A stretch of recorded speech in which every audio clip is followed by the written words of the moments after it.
this on. Oh, no, I'm gonna Already make think, this. already think something up.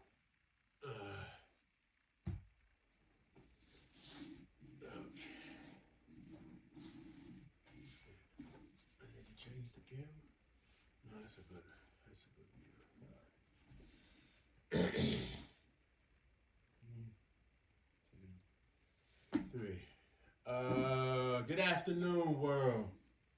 Thank you for tuning in to U-N-I-VERSELIFETV. That is at U-N-I-VERSELIFETV. When you type it in, you type in U-N-I-Verse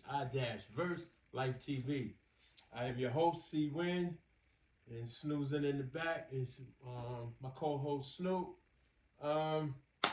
Yes, and we got a lot to talk about today. Before we actually get into my exercises, basically, I'm filled with a bunch of mixed emotions. My squad, they lost this weekend during wild card weekend. They didn't show up. Tried to show up in the third quarter. Talk about my Pittsburgh Steelers. You know, they tried to show up in the third quarter, but ultimately we lost to the Ravens. And you know they're advancing, and it was next week supposed to be the best week of football, playoff football. So we're about to see some real good games. Salute to the NFL. All right. Outside of that, I had a very busy weekend, and I will confess, I did not do my ritual exercises yesterday. Actually, or the day before, Saturday or Sunday. So, not because of laziness or I had company. My granddaughter was here, and you know I was out and about with the missus, and basically I could have found the time, but I didn't. And I'm not going to make any excuses of it. I'm gonna hold myself accountable. What I will say is though, because I didn't do my exercises like I routinely do, yesterday and today I am stiff. There's a lot of stiffness going on. So today's episode is going to be kind of a long episode. I'm going to do my whole full routine today. And that's going to take up some time. We're going to see how it works out. Actually, let me start taking this off now.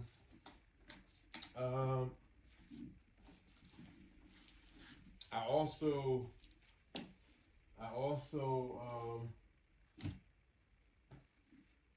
cooked yesterday. I was in the kitchen. Made my famous spaghetti without meat in it this time though, because me and my wife, we still doing the Daniel fast, and so that's no meat, fishes, or any sugar, refined sugars, or anything else for 21 days. Today's the 13th, I believe. So we're on the downhill side of the fast. I'm feeling good, feeling healthier. There's a lot of inflammation that has been reduced and that I've noticed. You know, from joints to my stomach. Even my love handles have gone down a little bit, so you know that's a great thing. But when I make spaghetti sauce, it usually takes me 2 to 3 hours to make the sauce itself. You know, from prepping and cooking, not cooking it for 2-3 hours, but the whole process takes a long time. And so, you know, I was on my feet a lot yesterday, going between going out to the stores, being in the kitchen, yeah. And so, and then, you know, my knee is just, you know, I wasn't really putting pressure on my knee, but just standing up, and I'm overcompensating on my good leg, and so it was an exhausting day. All the overcompensating and putting all my energy into my left leg, to keep no more than 25% pressure on my right leg. That takes a lot of energy, and I didn't realize that until yesterday. Um, these past 3 weeks since my surgery, I've done more lying around doing nothing than I have since my high school and 20-year-olds, my 20s. Um, and yeah, so I wasn't really exerting a lot of energy these past 3 weeks.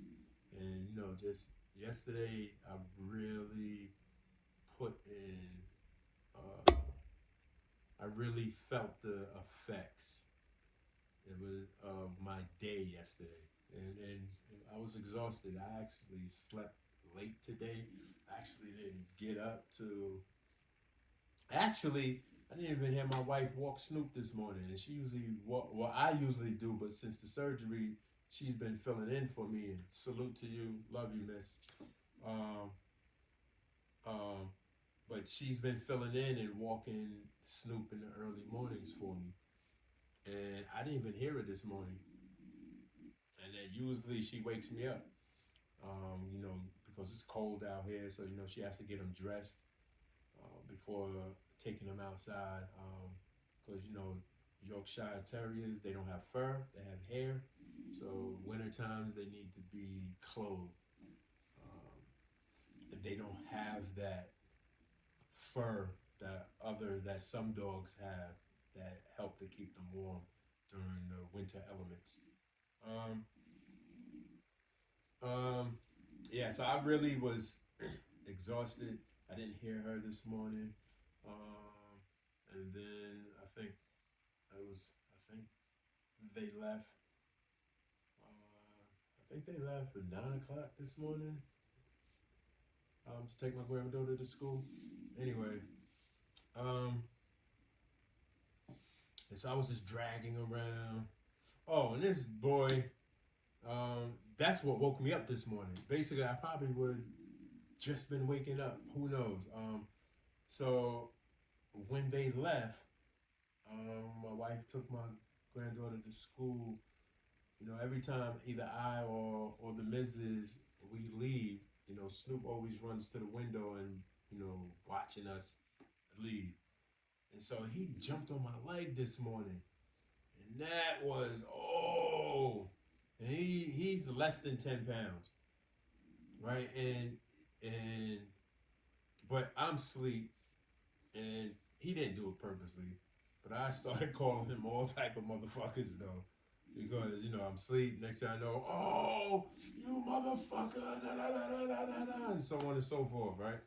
Um, and it took about 15 seconds for me to realize that, hey, he, first of all, he don't even know what's going on with me. He just know I got these crutches that he's scared of.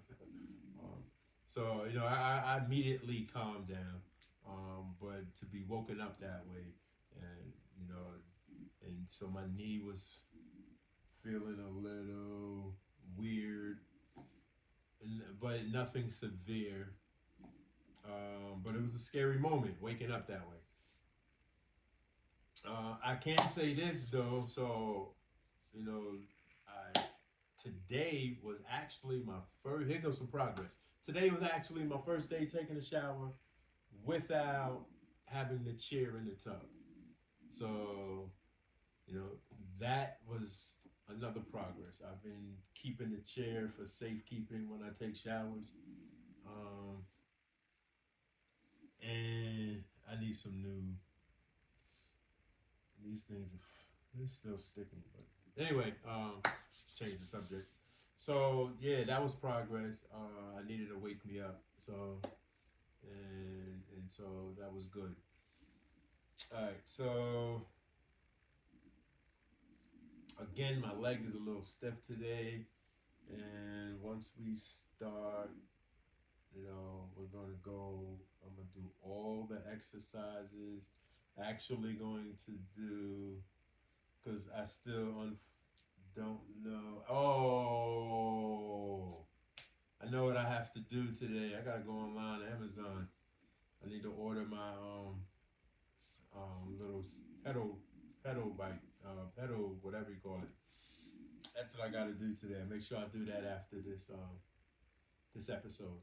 I believe we are on episode 30. Okay, so this is a milestone episode for me. Yes, salute to me.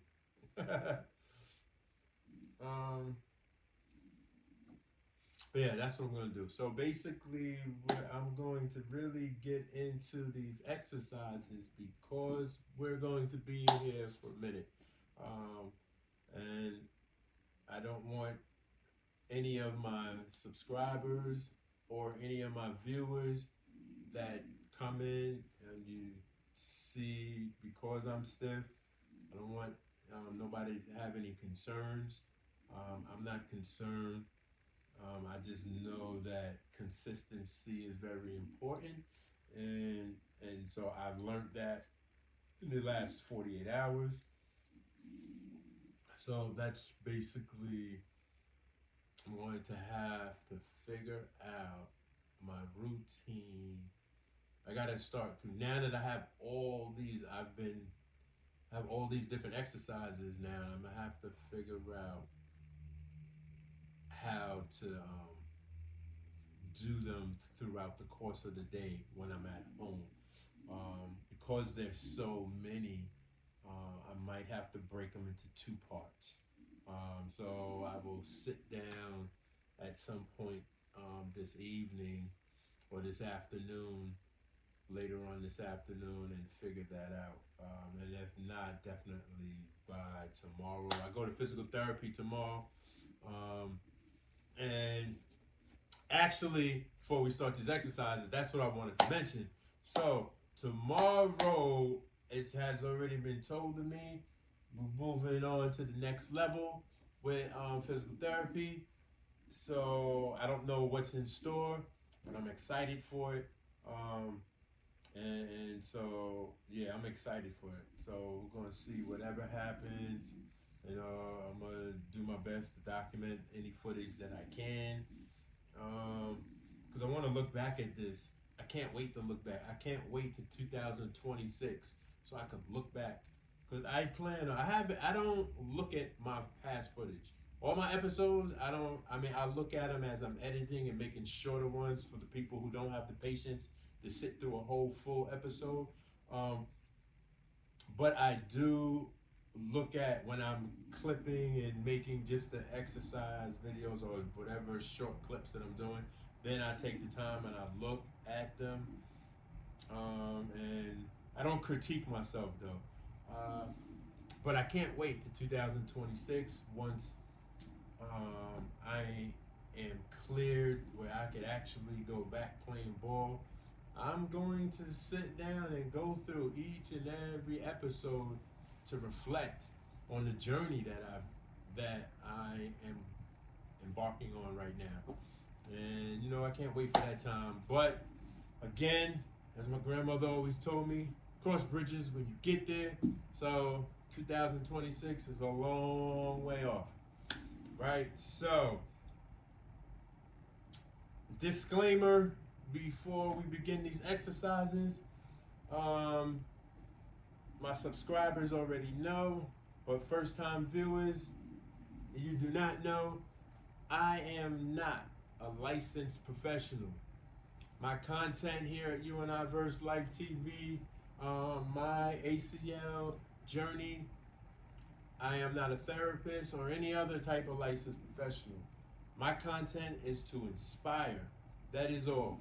To help motivate people who might be already in physical therapy or those who are about to have surgery and going to be referred to a physical therapist. Sometimes people have lack of motivation for whatever their reasons to do physical therapy, especially at home, my content is here to inspire. So please, I strongly encourage you, do not do not any of the exercises that I be displaying on my channel. These exercises have been recommended by my orthopedic surgeon or my physical therapist. So they're tailored and designed for me. Yes, of course, a lot of the exercises I do, other therapists recommend for their patients to do, right? But get the recommendation from them to do it. Get the clearance from your physical therapist or your surgeon to do it. Don't do what I'm doing. All right. Use my content as motivation. See me go through my trials and tribulations. See the rewards and the benefits that I get. Just enjoy the journey. That's all I can say to you. Just enjoy the journey.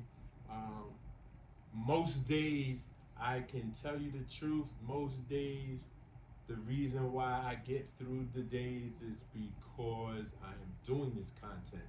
This content, and for me, helps keep me optimistic, helps keep me hopeful, helps keep me determined, helps keeps me focused, seeing my little bit of progress, that it's self-inspiring. And I've always been the type of person I like to see other people's grow. I love and I enjoy to be able to help anybody get from point B or point A to point B in their lives. Doesn't matter whether it's from my career as a substance abuse counselor or all the way up to anything, up on the basketball court as a teammate. It doesn't matter. I love to see people progress. I love to see people grow. And if I can help with that in any type of way, it's a contribution of me providing service too, because it's very important. Servitude is very important. And so I am in my content, I am in service to whoever receives it. And if I can help anybody, then I did my job. Thank you. But do not, again, I will say it again, do not do the exercises that I'm doing unless it has already been recommended by your licensed professional. All right, so we're going to start these exercises. First thing we're going to do, what I always do, is massage. All right, we're going to massage the knee.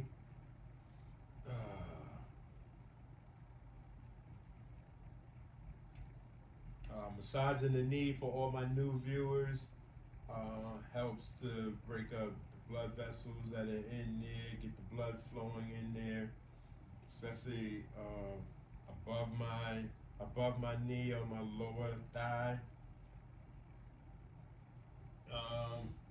And I still have swelling right in here, so I like to massage right in where the swelling is at. That feels real good. I love it when the physical therapist, when they do it, because when they do it, they put this gel on there, so it's like really soothing. Gets cold, like it's a real. I like the sensation. Then we're gonna get over to this side because this side also has swelling. The swelling is more where the stitch is at, but I always get on because I don't like to touch unless I have to. So I get here, and sometimes when I have on my brace, sometimes the pressure from the brace being tighter on my leg, it causes the swelling to shift, and then my knee looks even more swollen. And so oftentimes now, when I'm just in the house, I don't wear the brace as often as I do. I try to wear the brace only when I know I'm going to do a lot of walking or when I was in the kitchen cooking last night, I wore the brace. But for the most part, I don't wear the brace.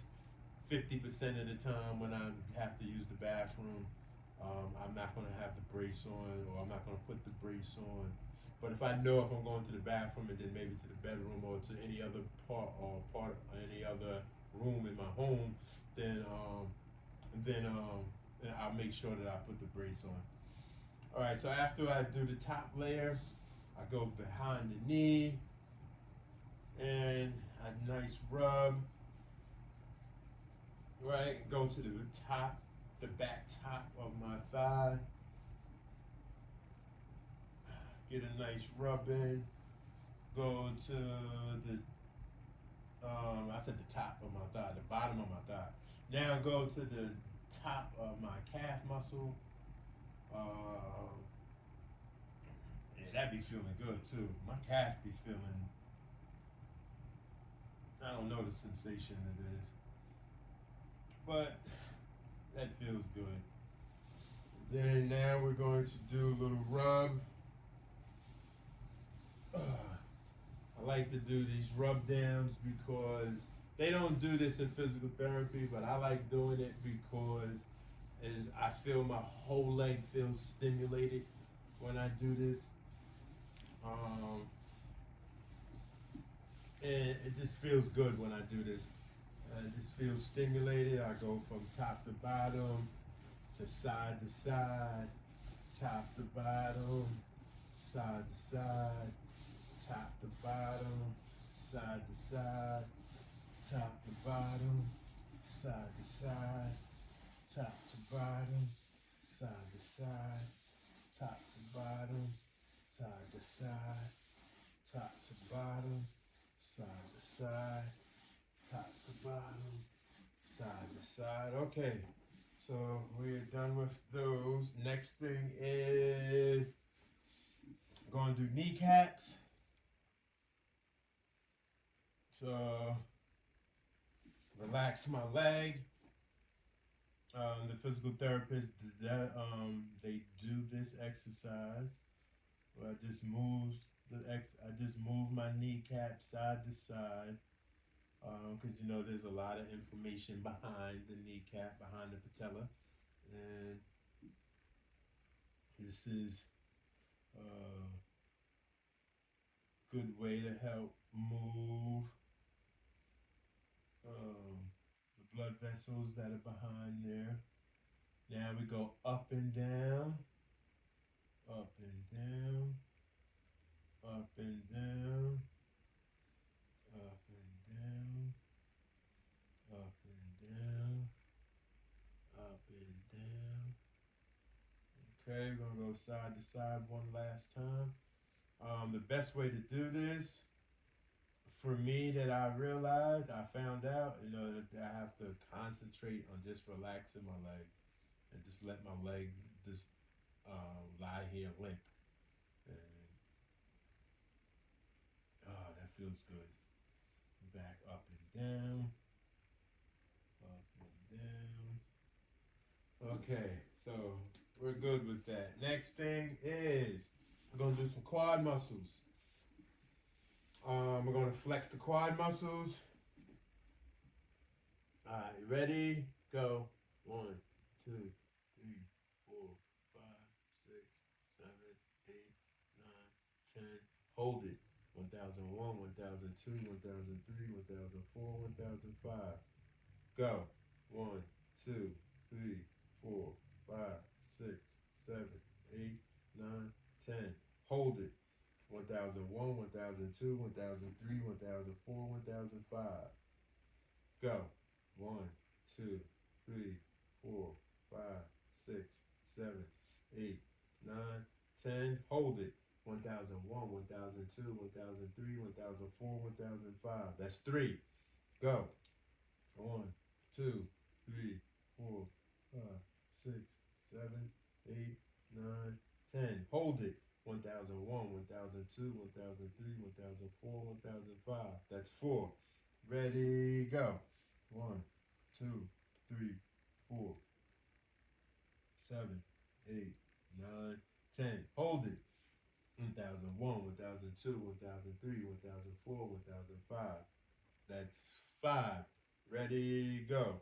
1, 2, 3, 4, 5, 6, 7, 8, 9, 10. Hold it. 1001, 1002, 1003, 1004, 1005.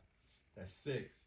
Ready, go. 1001, 1002, 3, 4, 5, 6, 7, 8, 9, 10. Hold it. 1001, 1002, 1003, 1004, 1005.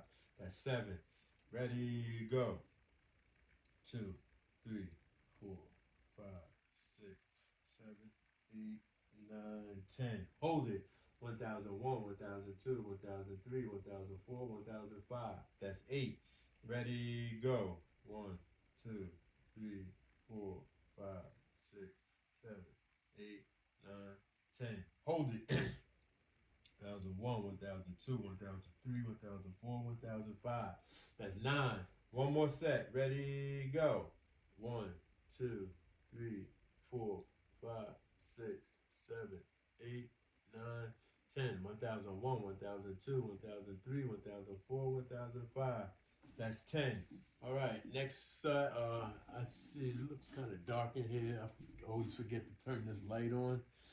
I gotta remember I am my own cameraman. So there's a lot. I gotta do all the footwork. All right, next set is. All right, we're gonna next set is to hyperextend the knee. Ready, go. 1001, 1002, 1003, 1004, 1005. Ready, go. 1001, 1002, 1003, 1004, 1005. So, just so that my viewers know, I'm hyperextending, I'm pushing my knee into the floor, and I'm pushing down. I'm not hard, but just enough pressure to help push down, and I'm flexing my quad muscle to help me to hyperextend my knee. Ready, go. 1001, 1002, 1003, 1004, 1005. Ready, go. 1001, 1002, 1003, 1004, 1005. That's 2. Ready, go. 1001, 1002, 1003, 1004, 1005. That's 4. Ready, go. 1001, 1002, 1003, 1004, 1005. That's 5. Ready, go. 1001, 1002, 1003, 1004, 1005. That's 6. Ready, go. 1001, 1002, 1003, 1004, 1005. That's 7. Ready, go. 1001, 1002, 1003, 1004, 1005. That's 8. Ready, go. 1001, 1002, 1003, 1004, 1005. That's 9. One more. Ready, go. 1001, 1002, 1003, 1004, 1005. That's 10. All right, so now we're going to do. Okay.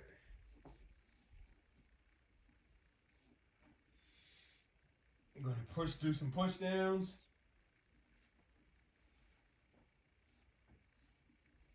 All right, ready?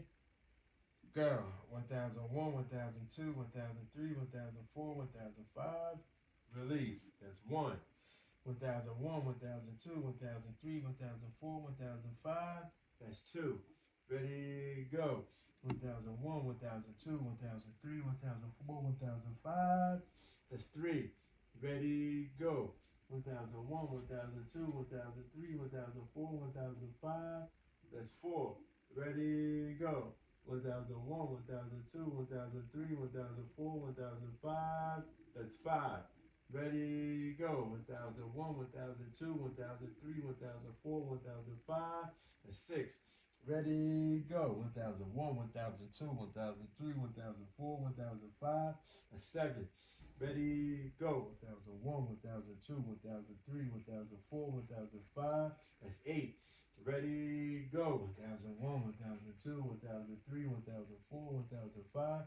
That's 9. One more set. Ready, go. 1001, 1002, 1003, 1004, 1005. That's 10. Okay. All right. Next thing is.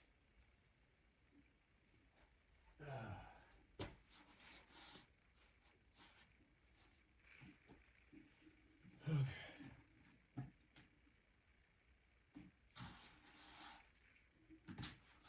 Good. Okay. Ready. Ready, go. We'll lift the leg up, try to hyperextend my knee.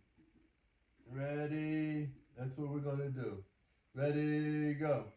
1001, 1002, 1003, 1004, 1005, that's 1. Ready, go. 1001, 1002, 1003, 1004, 1005, that's 2. Ready, go. 1001, 1002, 1003, 1004, 1005, that's 3. Ready, go. 1001, 1002, 1003, 1004, 1005, that's 4. Ready, go. 1001, 1002, 1003, 1004, 1005, that's 5. Ready, go. 1001, 1002, 1003, 1004, 1005, that's 6. Ready, go. 1001, 1002, 1003, 1004, 1005, that's 7. Ready, go. 1001, 1002, 1003, 1004, 1005, that's 8. Ready, go. 1001, 1002, 1003, 1004, 1005, that's 9. Ready, go. 1001, 1002, 1003, 1004, 1005, that's 10. Woo. Yeah. My knee feels stiff for real. I feel it right in here. Nothing alarming, but it's like a 4. But I feel it. And it's not my stitch. It just feels stiff. Alright, so the next thing is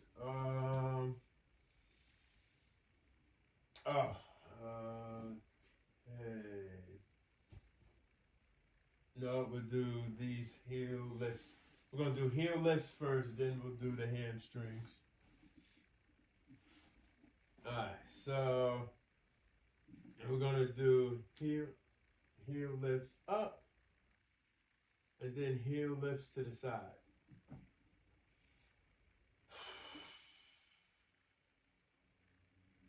Ready, go. 1001, 1002, 1003, 1004, 1005. That's 1.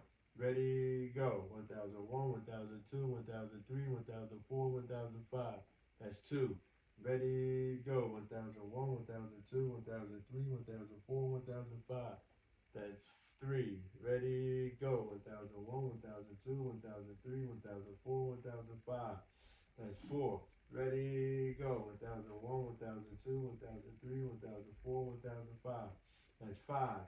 Ready, go. 1001, 1002, 1003, 1004, 1005. That's 6. Ready, go. 1001, 1002, 1003, 1004, 1005. That's 7. Ready, go. 1001, 1002, 1003, 1004, 1005. That's 8. Ready, go.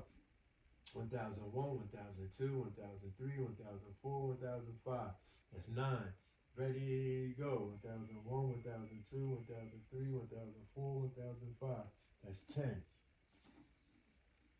Okay. Ready? Next is, I'm only doing 1 set of each exercise because we're going to be here for a little bit. So, and then I also got to do my icings and the 10s. So, all right, ready? So we're doing heel to the sides right now.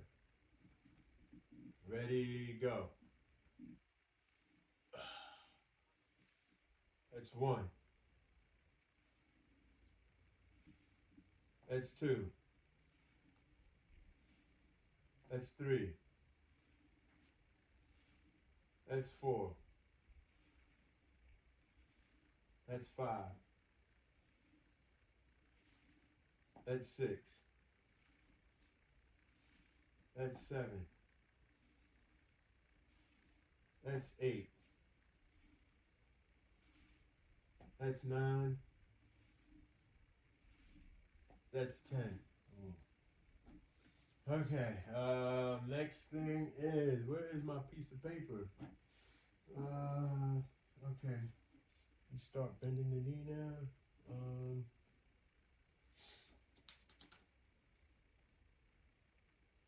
I believe that is, there's a piece of paper. I don't even know what I did with my paper. Oh man. Maybe it's on the table. I'm not going to get it. All right. Next thing is,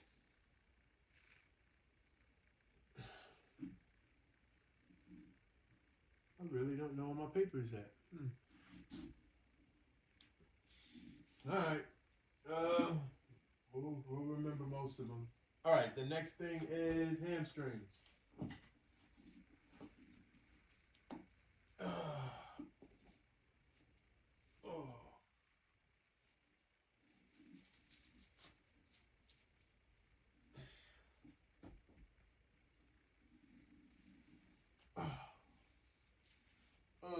Okay.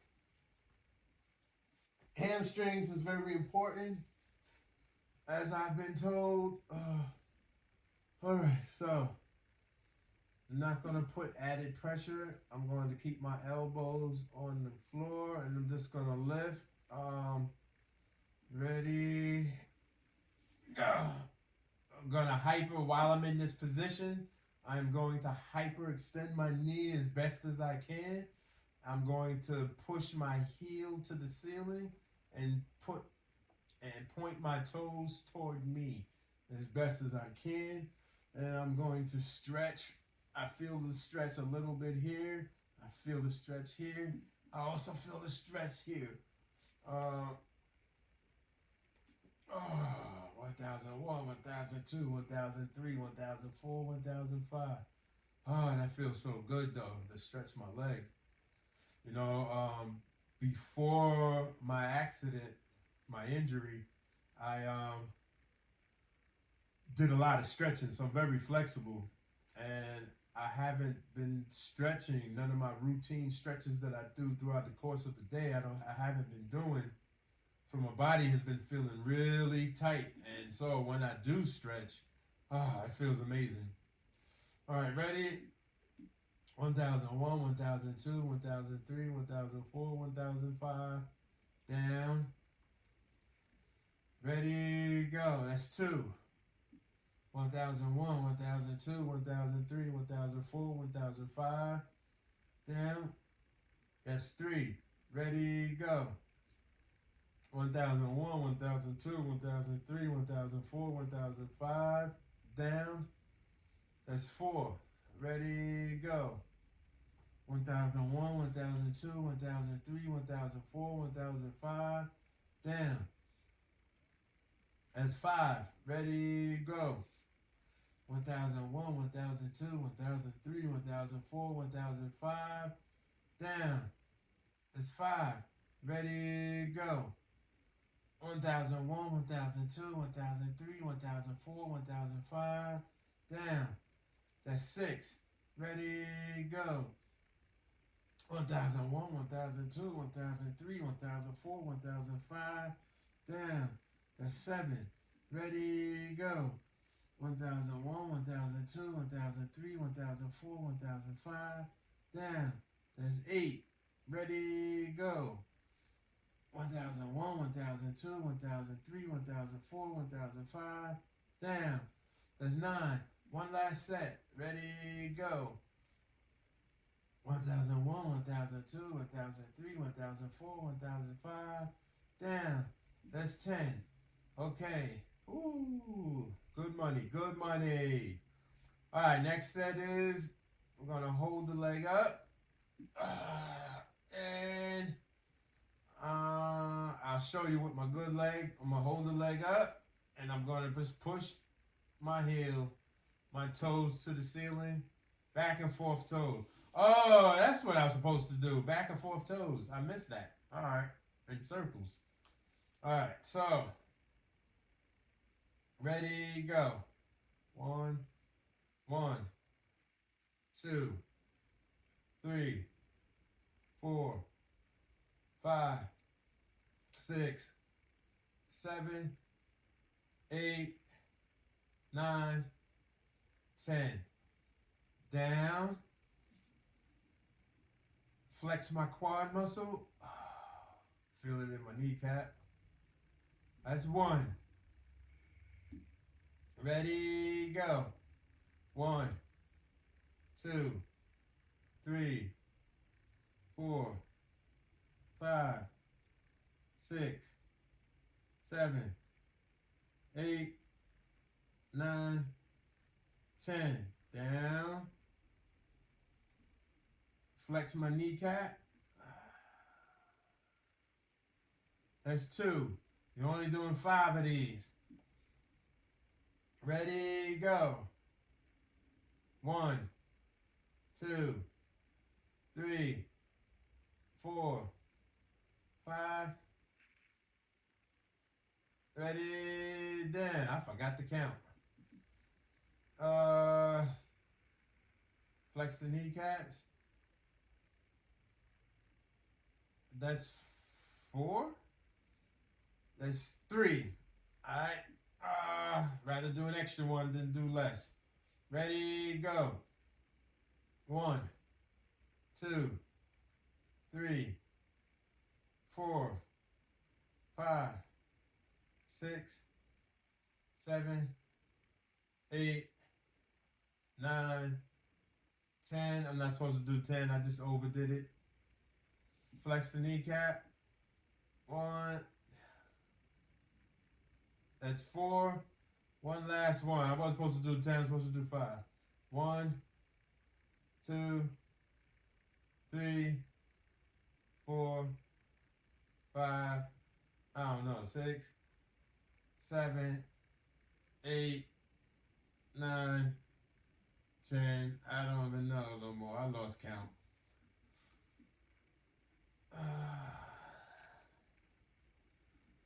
And even though I lost count, I'm going to have to look at the footage and see when I did number 1, if the first 2 sets, if I did 5s or if I did 10s. I don't remember. But whatever I did, doing the 10s, even if I started off with 5s and I did the 10s, it wasn't added pressure. Like I wasn't exerting myself. So I was fine. I just forgot what the count was. All right, the next, because I didn't do it, let me do them real quick now, back and forth. 1, 2, 3, 4, 5, 6, 7, 8, 9, 10 circles. 1, 2, 3, 4, 5, 6, 7, 8, 9, 10. Reverse. 1, 2, 3, 4, 5, 6, 7, 8, 9, 10. Actually, that kind of glad I did it then. Feel like it stretched it out, everything. So that was a good thing. All right, the next thing is now we're about to start bending the knee. All right, so the first exercise that we're going to do will be, you want to just get the heel slides out the way. That's the toughest ones. That's the hardest ones. Ooh, I know the ball I can do 90 degrees. Gravity pull downs I can do 90 degrees. Heel slides I still can't do 90 degrees. I mean, I could on a good day. My leg is stiff. We're going to see what I can do. All right, we're going to try it out and see what I can do. We're going to just get the hard ones out the way, make the rest of the exercises easier. Alright, actually, let me slide over.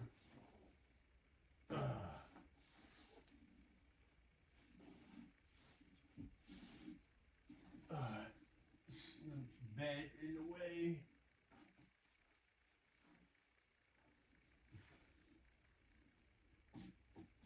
Alright, there you go.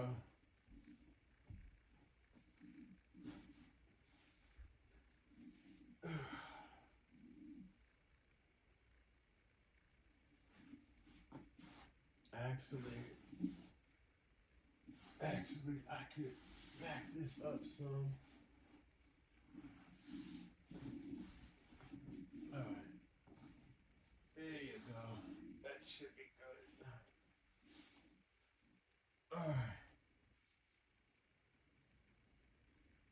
Alright, that should be good.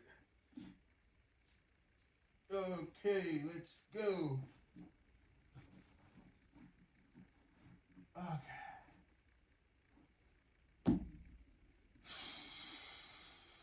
Ready, go. This is 135 degrees active. I already know because I measured it before. But I am not trying to get here. I'm trying to get to 90 degrees, which is approximately right here. I think, I can't tell. I think that's 90 degrees. That's the goal. All right, ready, go.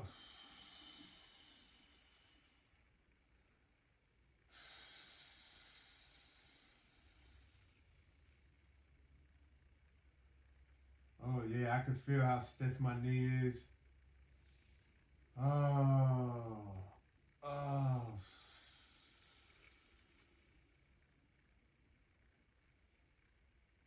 Yeah, I feel the stiffness right in here. A little bit here, but I feel most of the stiffness right in here. And I know that that's not 90 degrees. Alright, we're gonna go down.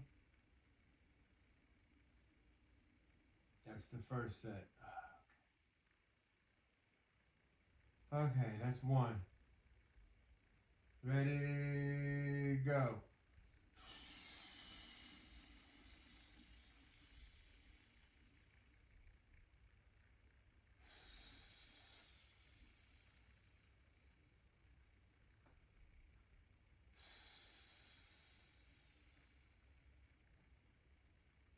One thousand one, 1002, 1003, 1004, 1005.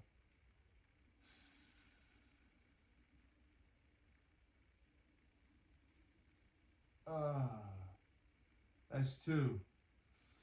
Ready, go.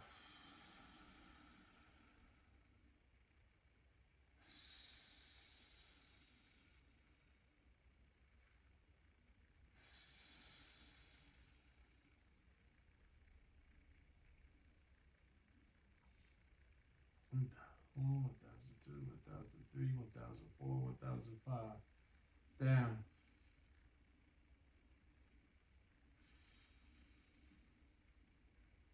That's three. Ready, go.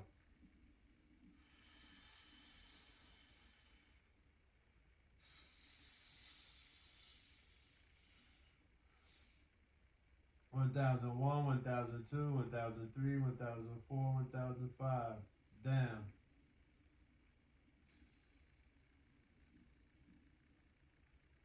That's four. Ready, go.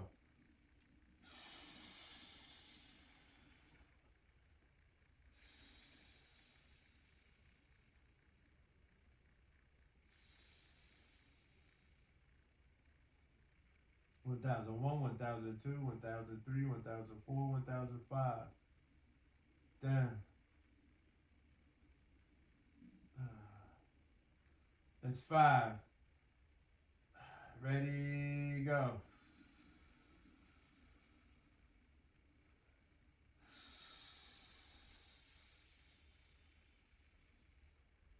One thousand one, 1002, 1003, 1004, 1005. Down.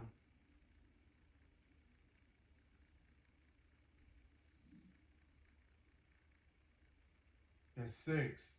Ready, go.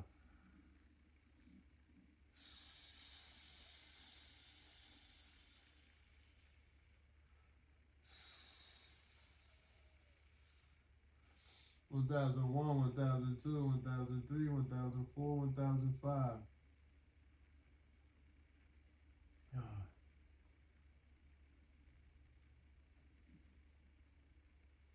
That's 7. Ready, go.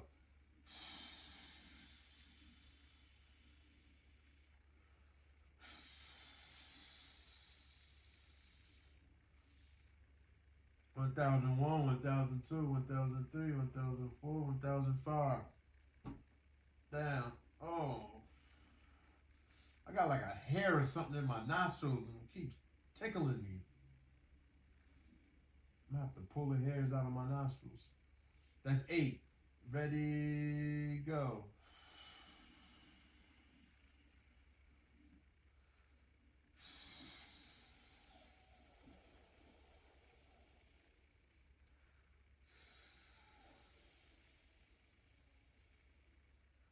1001, 1002, 1003, 1004, 1005. Down.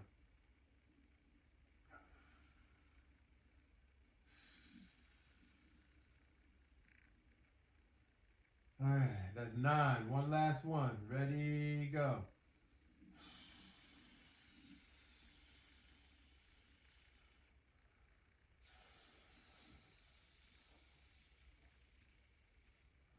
1001, 1002, 1003, 1004, 1005. Down.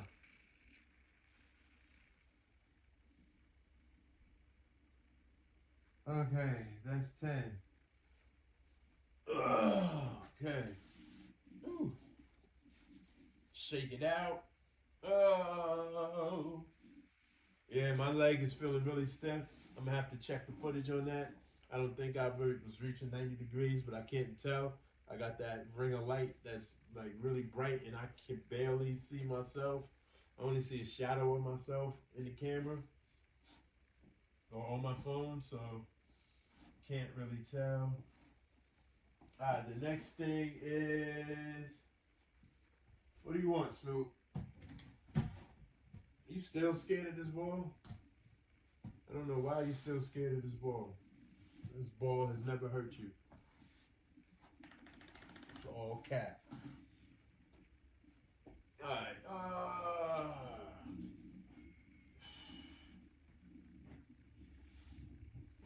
don't worry, I'm gonna take you out when I go outside to do my heel to toes. I'll take you out before I'll do my heels to toes. Okay. Ready? Go.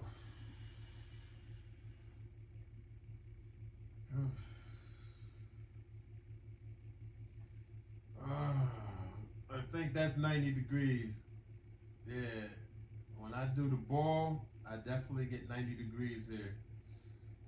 I said I'm gonna take you out, Snoop. You just gotta give me a second. That's 1. Ooh. Okay. Okay. It feels so good. 1001, 1002, 1003, 1004, 1005. Damn. That's 3. My knee be cracking though. That's what I gotta ask the therapist tomorrow. I just always like, like when you crack your knuckles. That's what I be hearing with my knee. I wonder if that's supposed to be like that. All right, that's 2. Come on, let's go.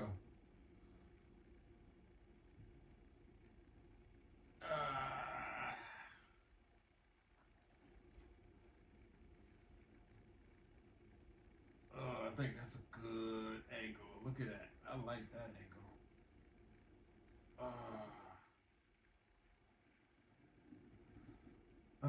That's 3. What I'm supposed to be doing when I extend my leg back down, I'm supposed to be hyperextending my knee and flexing my quad. So let me start that. So we're gonna actually start over. All right, so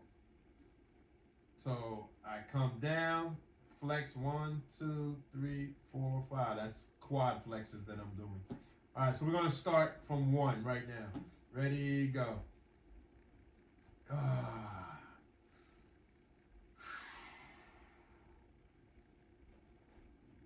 Down, flex, 1, 2, 3, 4, 5. That's 1. Ready, go.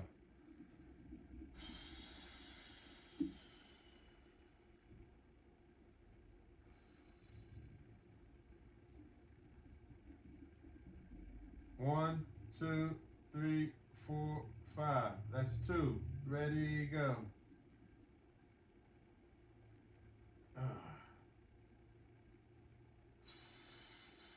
Down.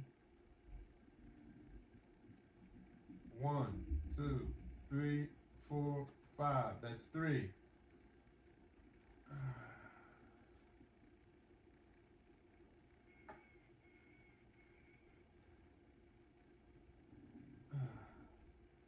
One, 2, 3, 4, 5. That's 4.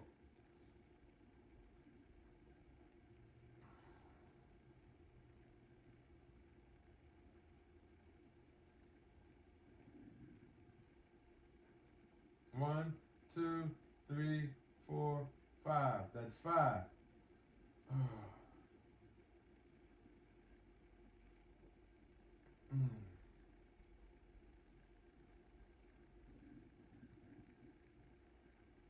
Flex 1, 2, 3, 4, 5.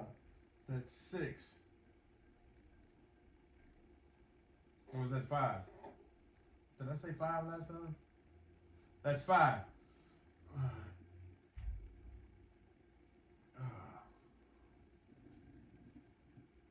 1, 2, 3, 4, 5. That's 6.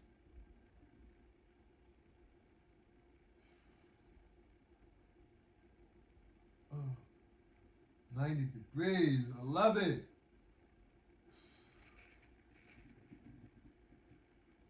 One, 2, 3, 4, 5. That's 7.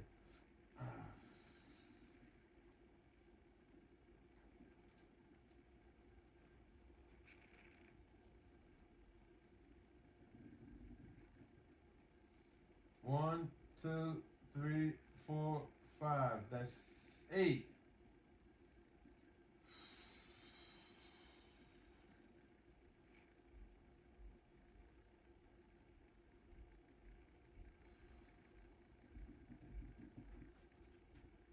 One, 2, 3, 4, 5. That's 9.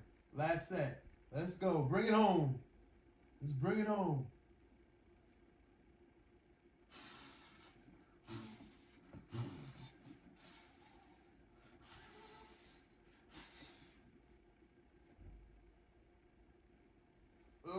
Okay, and that's 1, 2, 3, 4, 5. That's 10. Okay. I'm gonna hyperextend and I'm gonna push lightly to hyperextend my leg. I'm going to push my heel toward the wall and my toe toward me. I'm going to lean forward with my back and I'm going to hyperextend my leg. 1001, 1002, 1003, 1004, 1005, 1007, 1008, 1009, 1010. Ooh, that feels good. Okay.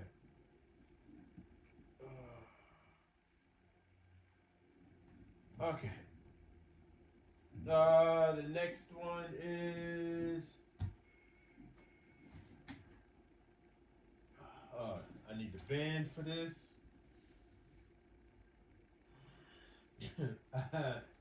The other day I tried to do this exercise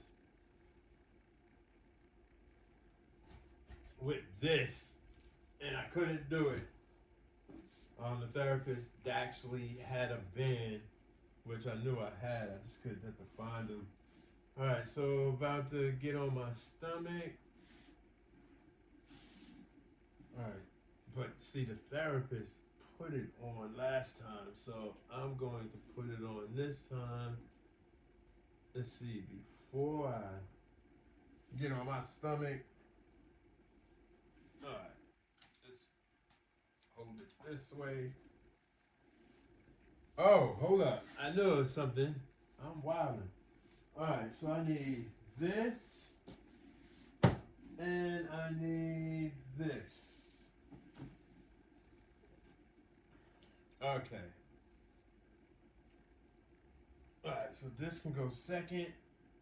Let's go here. Let's put this here. Okay. Underneath.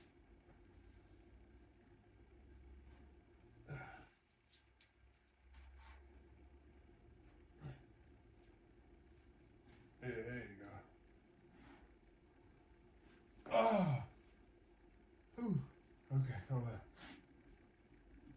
It's easier when a therapist does it for you. Alright, so this is to keep my leg up. This one is to keep my knee off the floor. And then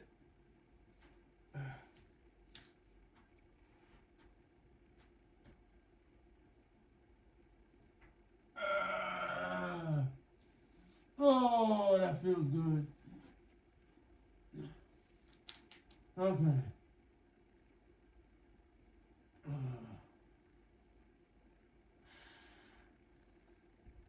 90 degrees. I don't know if this is 90 degrees. I can't tell. I'm just gonna go to where I feel it. 1001, 1002, 1003, 1004, 1005. That's one.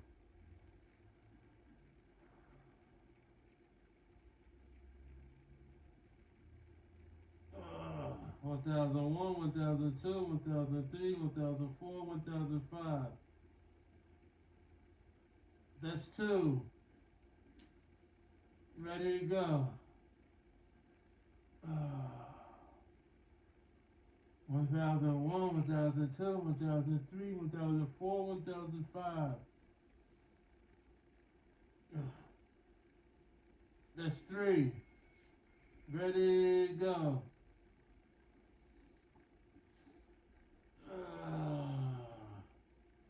1001, 1002, 1003, 1004, 1005. That's four. Ready to go.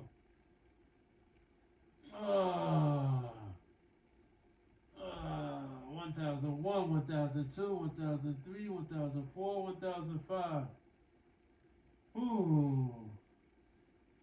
That's five. Ready to go.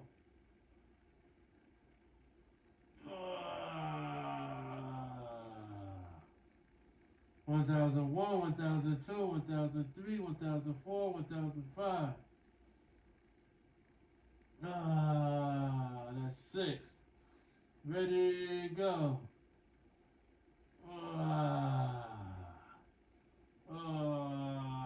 1001, 1002, 1003, 1004, 1005. Woo! That's seven. Ready to go.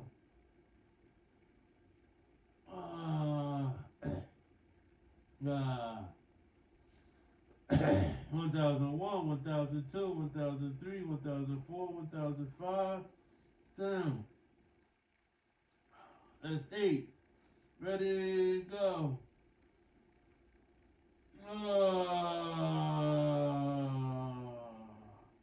1001, 1002, 1003, 1004, 1005.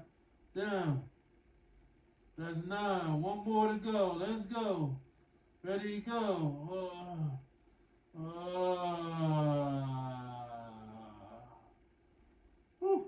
1001, 1002, 1003, 1004, 1005. Damn.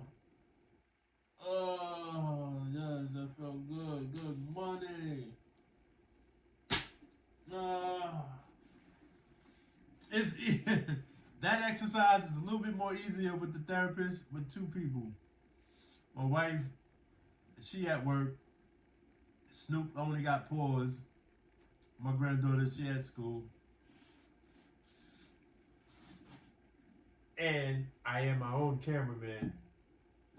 So I have my cameraman doing it. Helping me out, assisting me. Alright, woo. I like that one. I'm definitely gonna have to check the film out on that to see if that was 90-degree angle. I couldn't tell. It felt good though. No, nothing. That all the grunting, the noises I'm making, I just feel it feels good. So like just to stretch it. But I'm not exacerbating the situation in a negative way at all. It's just it is what it is. It feels good, and I've always been like that. I make noises. I'm in the gym. I'm lifting weights. It's all good.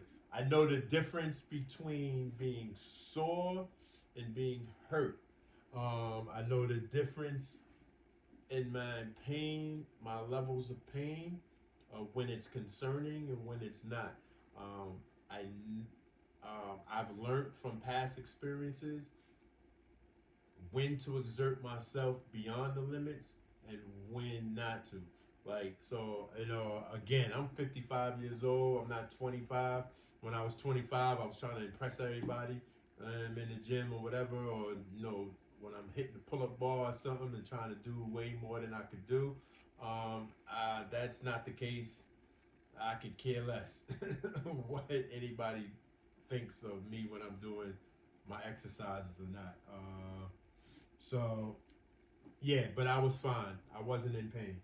So, the next thing is, we have to do side lift. Give me, I got a hair or something in my nostril and it's keep itching, tickling, not itching, but tickling. So,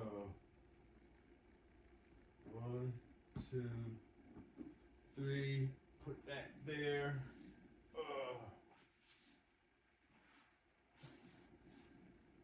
Alright, ready?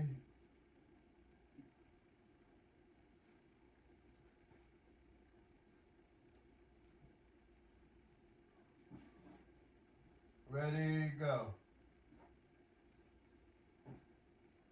So the object of this for me, I don't want to rest on my towel, right? So I just boom, touch the towel and go back up. Boom. 1001, 1002, 1003, 1004, 1005. 1, 1001, 1002, 1003, 1004, 1005. 2, 1001, 1002, 1003, 1004, 1005. 3, 1001, 1002, 1003, 1004, 1005. 4, 1001, 1002, 1003, 1004, 1005. 5, 1001, 1002, 1003, 1004, 1005. 6, 1001, 1002, 1003, 1004, 1005. 7, 1001, 1002, 1003, 1004, 1005. 8, 1001, 1002, 1003, 1004, 1005. 9, 1001, 1002, 1003, 1004, 1005. 10. All right. Oh man, I can't wait to order that bike because that's what I'm gonna do. I'm gonna hit the pedal. You know what I'm gonna? No, I'm not gonna try no extra stuff.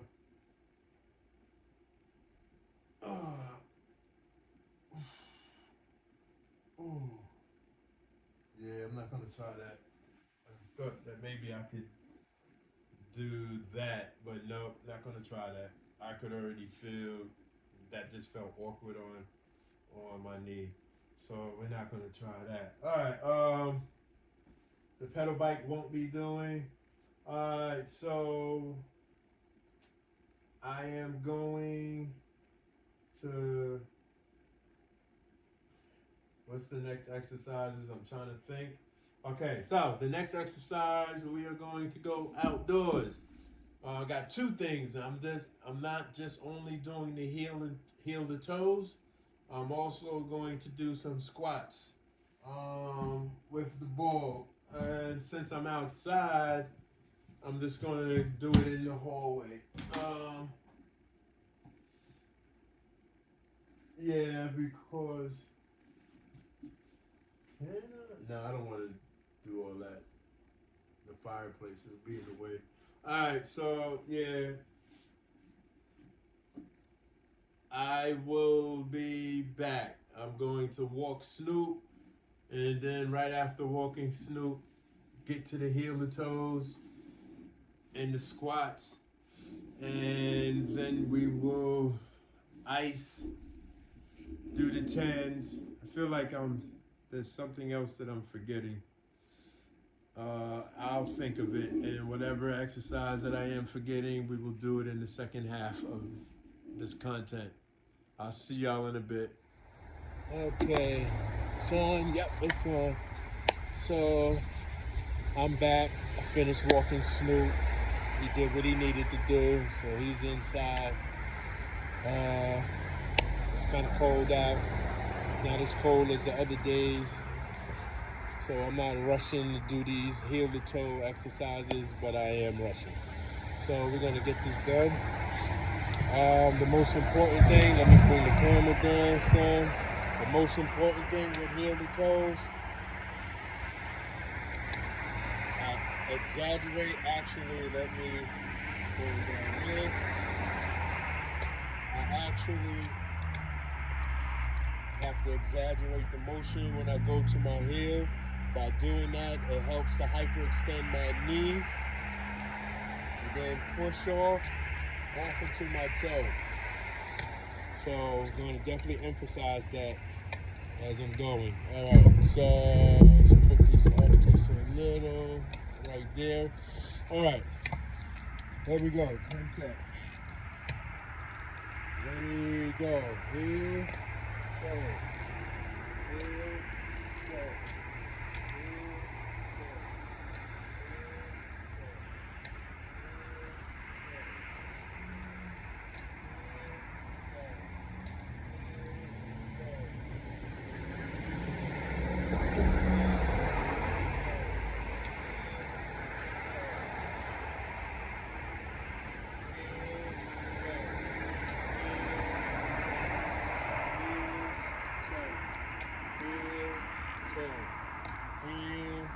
Toe. That's one. Ready, go. Heel, toe. Heel, toe.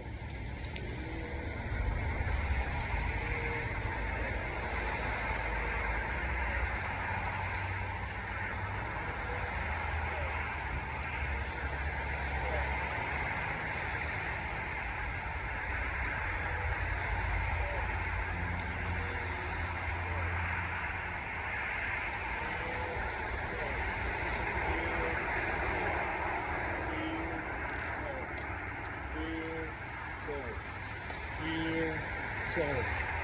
That's two. Heel, toe.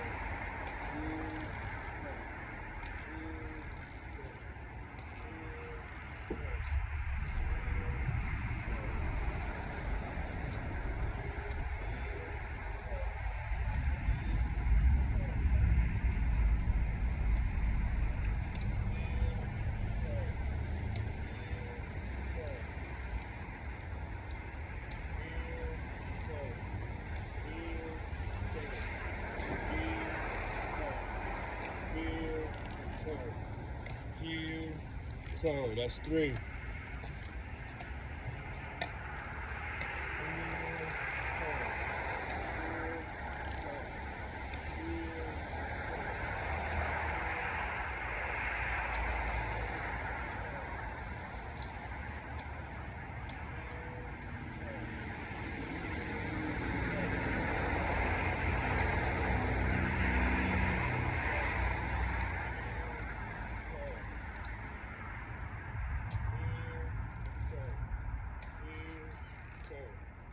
heel, toe, heel, toe, heel, toe.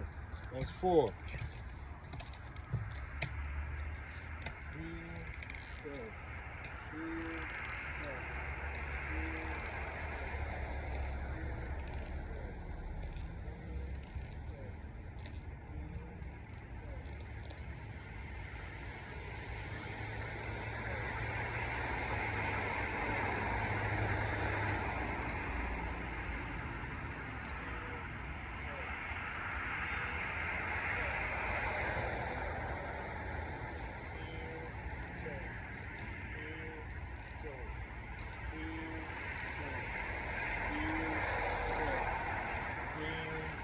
heel, heel, toe.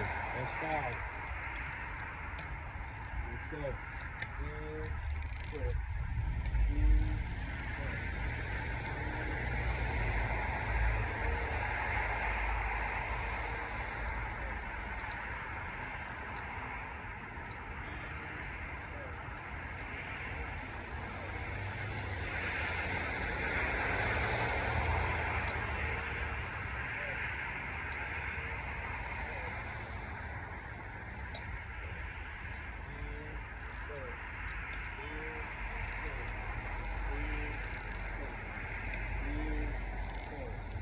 heel, toe. Heel, toe. That's 6. Let's go. Heel, toe. Heel, toe.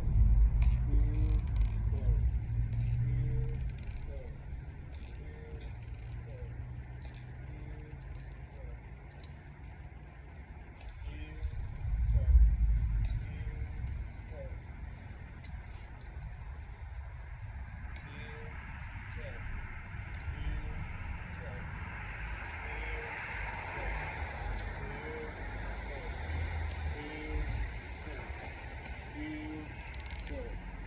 Heel, toe. Heel, toe. That's 7. Hurry up. Heel,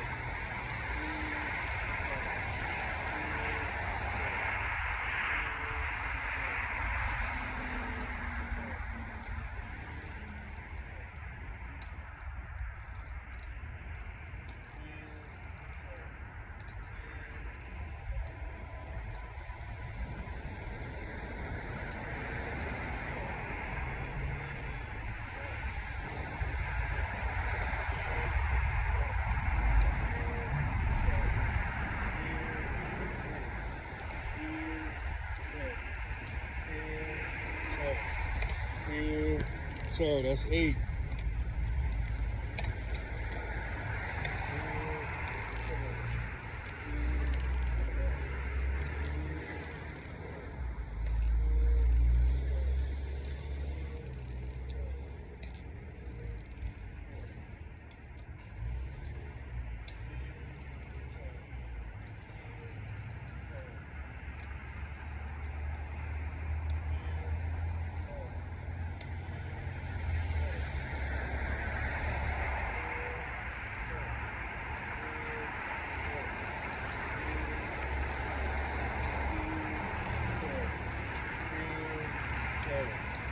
Heel, toe. That's 9. One more set. Oh, by the way, I didn't mention it. I'm still only putting 25% pressure on my operative leg, because that's what I was instructed, not to put any more added weight as of yet. Hopefully tomorrow, though, when I go to physical therapy, they're gonna allow me to add more pressure to it. We'll find out tomorrow. But all my heels are toe, even when I walked Snoop before I started doing this, 25% pressure. All the pressure goes on into my hand. I really be feeling it in my joint a lot, but I'm fit. I'll be fine.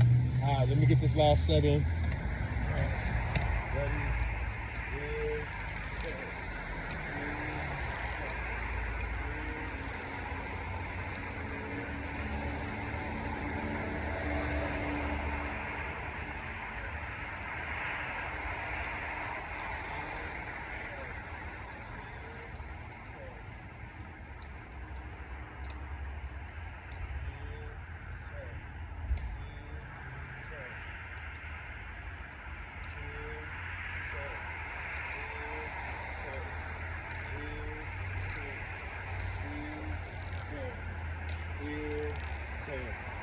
here.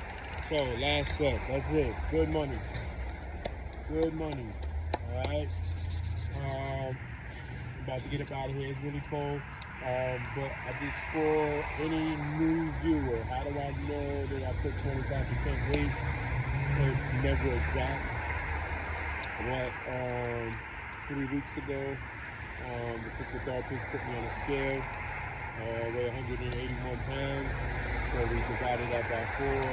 And so I'm allowed to put approximately 45 pounds of pressure on my leg. Well, actually, I think that was from 185 pounds with my clothes on and stuff. Anyway, but I'm allowed. So we practiced what it would feel like on my right arm, what 45 pounds of pressure would be on my operative leg. And so for the last 3 weeks, I pretty much know what it feels like. And I will say this, my right arm is getting even stronger because of it. So, alright, it's really chilly. I don't have no socks on, even though my Crocs got on, I got fur inside of them, so they're keeping my feet warm. But it is brisk. So we're gonna go inside and we're about to do these squats. Alright.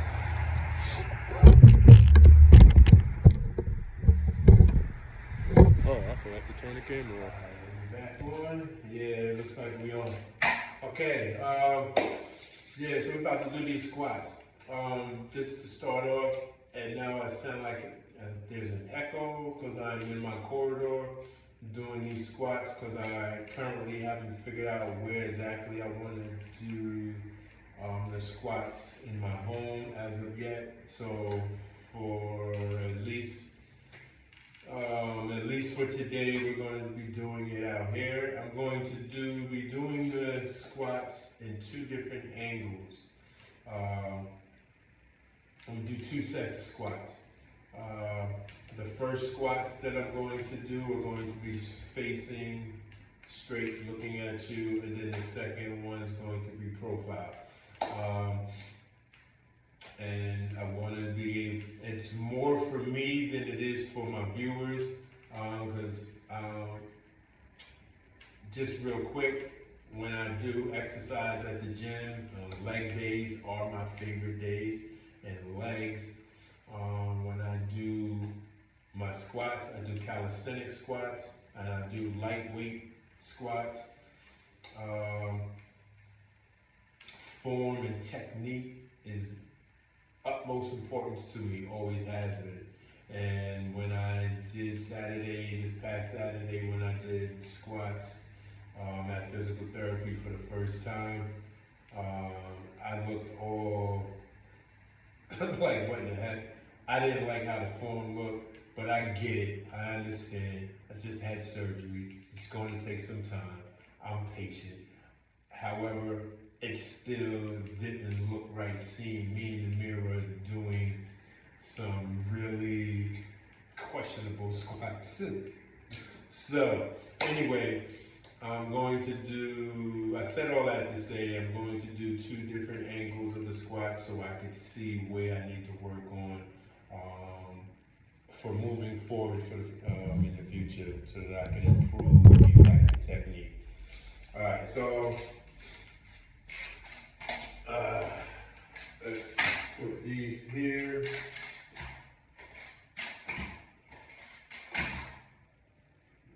Forward, alright. Got my bouncing ball.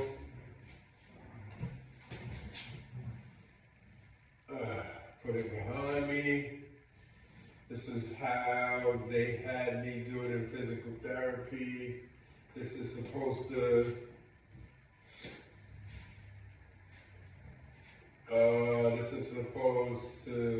help keep me stable. That's what they told me. Saturday was the first time I ever did a squat using something behind me like this. Before I even do all that, I gotta unlock. Okay, so my leg brace is unlocked. Now I could actually do squats now. All right,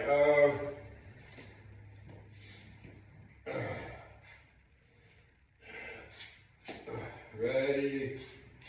This is awkward. Alright, ready? Go.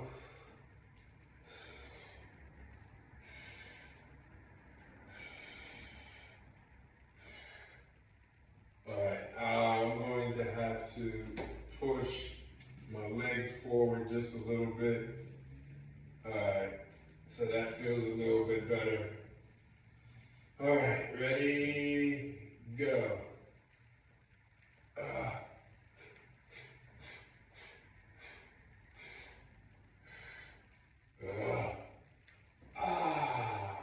That's one. Oh, I felt that. Okay. I felt it in my knee. It wasn't super painful. Probably on a scale of 1 to 10, maybe a 4 or 5. Just felt pressure more than pain. It was slight pain. No, it was pain, but nothing alarming. All right, that's one. All right.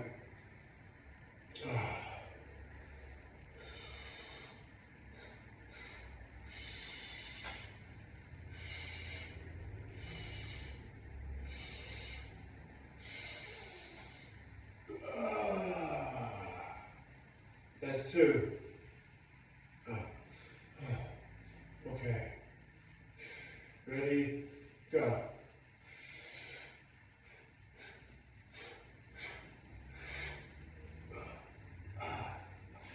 Oh, right there. Come on. Oh, that's three. I feel it right in here. Right in this section. All right, that's three. Come on, 7 more. Let's go. Ready, go.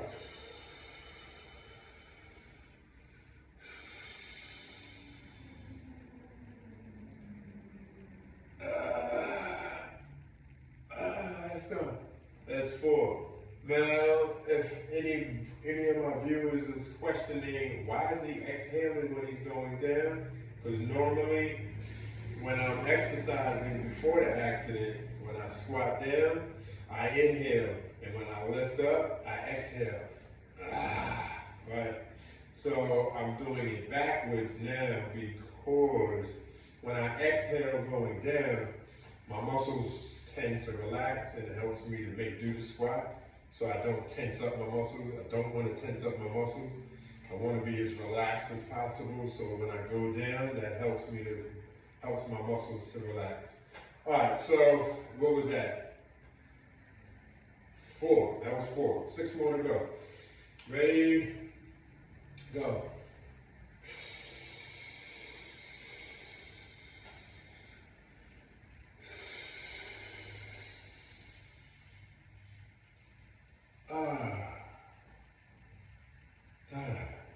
That's 5. Ready, go.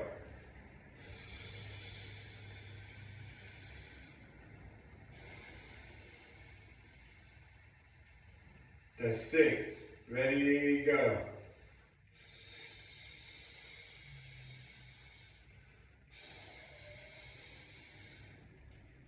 That's 7. Ready, go.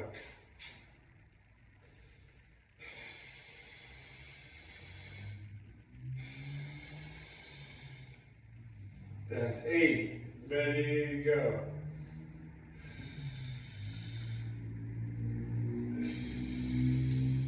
That's 9. I could say this though. The ball actually helped me to keep my back erect. And when the further I go down, I kind of arch my back using the ball to help me. And it feels like I'm kind of in a squat form. But when I do it the second way, the second set, when I do a profile, we're going to see if that's really what's happening. All right, last set, go.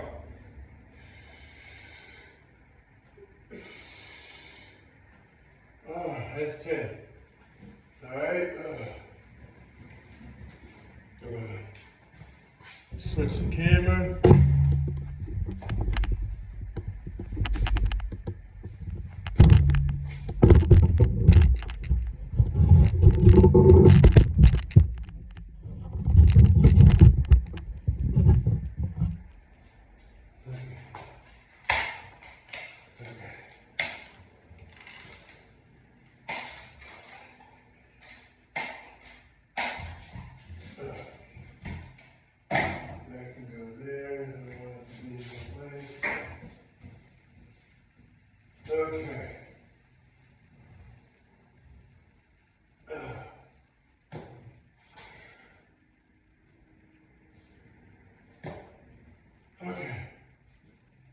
So,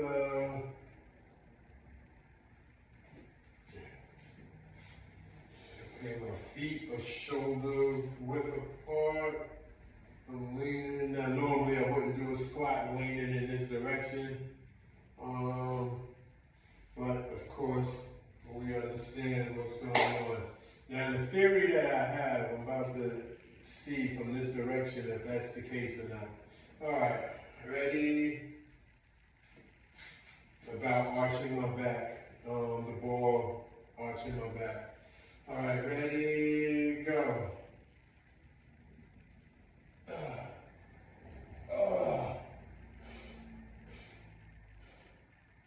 That's one. Damn, I need to do off a different wall so I can see my right leg, but I can't. There's no other way that I can do it.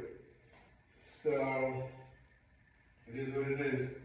All right, just frame it. Ready, go. Okay, that was a practice one. This is the first squat. Okay, that's one. Ready, go.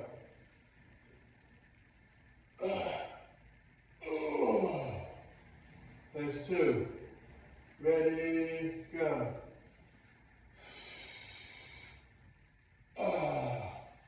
That's three. Ooh, feels a little easier. Ready, go.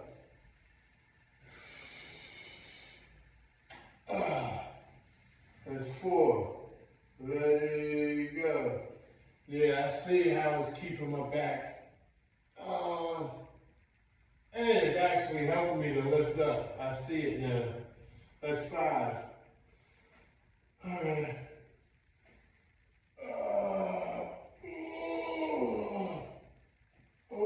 That's six.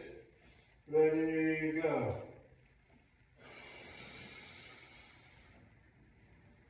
That's seven. Ready, go.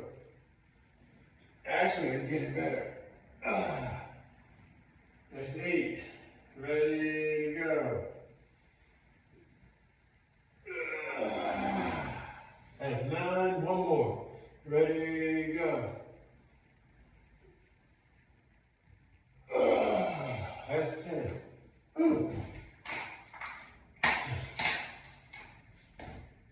Okay. Let's get back in the house. And actually, I know what exercise I forgot to do. I forgot to do my gravity pull down. So before I start icing and putting the 10 units on, we're gonna do the gravity pull down. And then that's it. So I feel the squats was good. Actually, the second set that I just did right now, the squats felt a little bit more easier to do. So, you know, hey, with time, it'll get even easier. All right, I'll see y'all in a second. All right, I am back. Let me turn this mute. Let me mute this.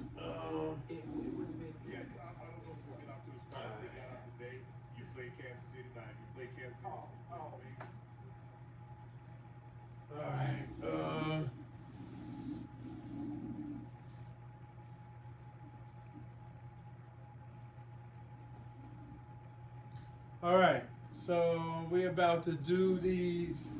Look out, Snoop. We're about to do these gravity. Look out, Snoop. Look out. We're about to do these gravity pull downs. And I got the fireplace on you. Go ahead. I got the heat on for you. I just disrupted them. You'll be fine. All right, so.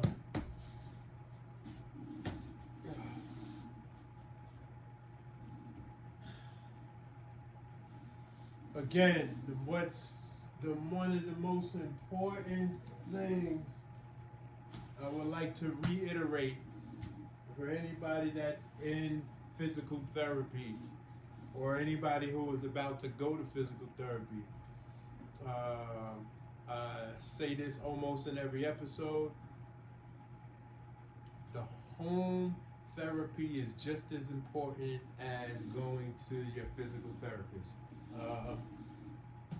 It is vital, it is essential that you not only do the therapy that you're doing at physical therapy, but you do the therapy at home as well, because that's where you'll see the growth, you'll see the improvements, you'll see the progression, right? It's very important. I love doing my therapy at home. I love filming it. I love that I'm doing this documentation, this documentary.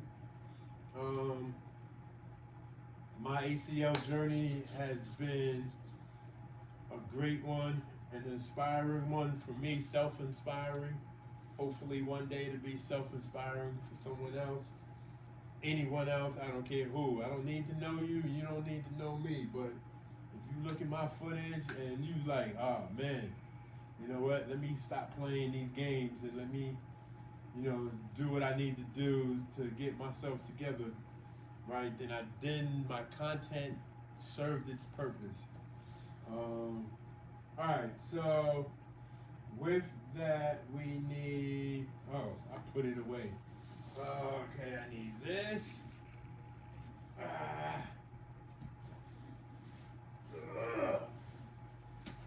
I need. That's it. All right, there's two things that we're going to actually do.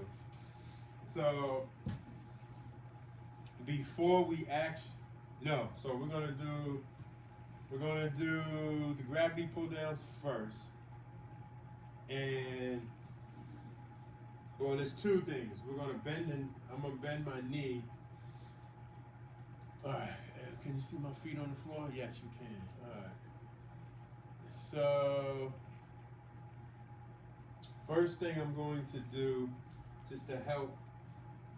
I have no name for this, but because I do not have a CPM machine, I create things that's similar, that will simulate a CPM machine.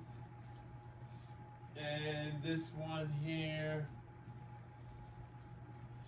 is my CPM machine. All right, so put my feet out a little bit, so slightly bent, and I'm just gonna lean forward. Oh yes, lean forward. Oh yes, woo, yes, feel that. All right, there you go. 90-degree angle. Oh, feel it. Bring it back. Oh. Lift up. Down. 90-degree angle. Back. That's one.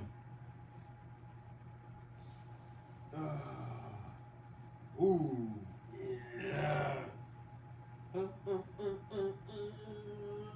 Yeah. Woo. Back. Lift up. Down. That's two. Ready, go.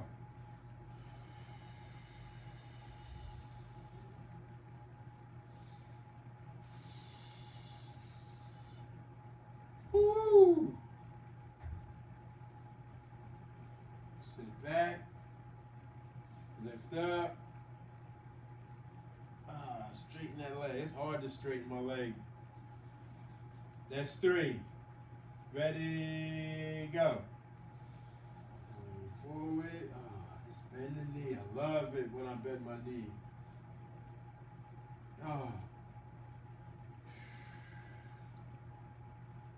Okay. Lean back. Lift up. Down. That's 4. Ready, go.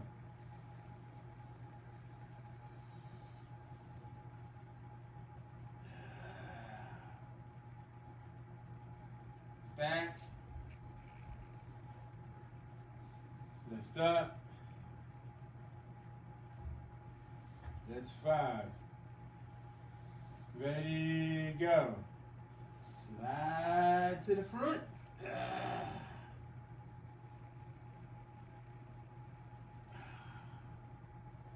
Sit back. Slide to the back. Lift up. Down. That's 5. Or is that 6? I'll be losing count. That's 5. We're going to stick it to 5. Ready, go. Slide to the front.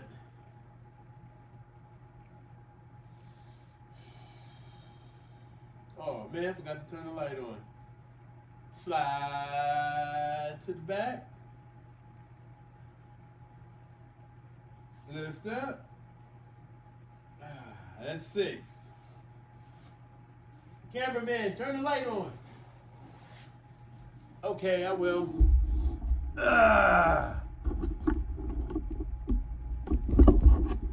It's not even plugged in. Because I had to stand out.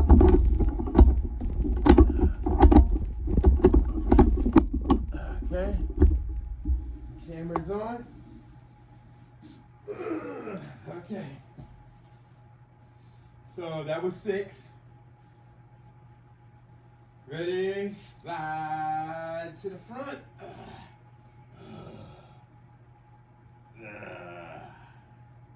Woo, 90 degrees, baby. 90 degrees. Slide to the back. Lift up. That's 7. Ready, go. Slide to the front.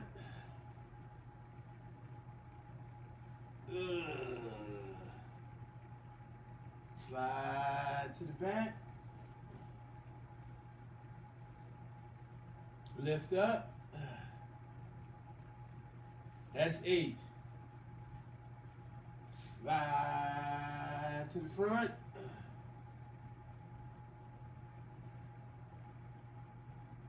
Slide to the back. Lift up. That's 9. One more set. Slide to the front. Slide to the back. Lift up. That's 10. Alright. What's up, Snoop? What's going on, huh? So, I will tell the truth, that exercise is not something that my therapist told me to do or that they created for me to do. That is something that I've done for myself. And now that I could do 90-degree angles, I do that. I like doing that because it's just about doing that. It's for me, it's about doing 90-degree angles. So I look for any type of exercise. I'm at this stage where I'm just looking to bend my knee 90 degrees. That's all I care about. So far, the heel slides is still the only thing that I can get close to 90 degrees, but I haven't gotten to 90 degrees yet. But any way that I could bend my knee to a 90-degree angle, that's just a blessing for me, and that's just something I just created.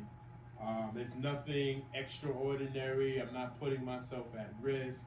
I'm not doing anything that's a high risk of me falling when I'm kneeling or when I'm pushing forward. Even though I'm at the tip of the chair, this is a very stable chair, good wood chair, and and basically the chair's stable. It's not moving. It's not going to tip forward. So I'm not putting myself in a high risk situation. I'm getting the job done. I'm bending the knee because that's what the goal is, to bend my knee. Yes, I've mentioned it several times in the past. You know, my insurance will not cover for me to have a CPN machine. The CPN machine is designed to bend the knee. So I have to find ways to bend my knee. And that's just something for me now that I can bend my knee. That's something for me to do that helps me to bend my knee. All right, so the next exercise is gravity pull downs.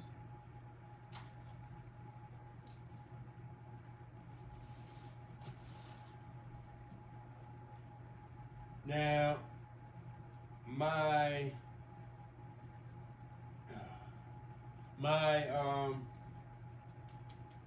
brace has already been pre-locked by my orthopedic surgeon to 90 degrees. So only thing I do is unlatch. When I have it locked, I lock it. When I unlock it, my knee will only go to a 90 degree right angle, and that is it. So I don't have to worry about when I put this, when I put the blue roll under my leg. If I didn't have the brace on, I could let me see if I could show you if I go to the side. Having this, I don't know if I could. So having this elevated, and I just allow gravity to take control, this is more than a 90 degree angle, and that's because this is lifting my knee to a higher point, which will make, when gravity takes control, will make it more than a 90 degree angle. But if this chair was higher and gravity take control, it would just be a straight 90 degree angle. All right, so the brace is a safeguard so that I don't go beyond 90 degrees. So once I just relax and let it go, it will lock. And this is still not even allowing me to go 90 degrees, really. I could pull down a little bit, but this is pretty much like 89 degrees. Because I have the way how I have it wrapped up, when it gets close to the 90 degrees, this tightens up a little bit. But it's fine. It's serving its purpose. All right, ready, go.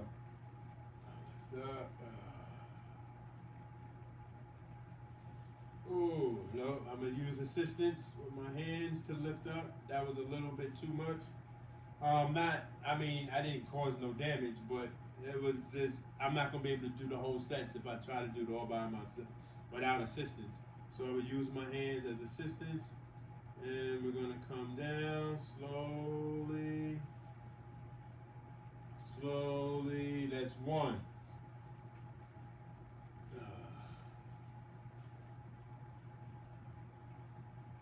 2, 3, 4, 5.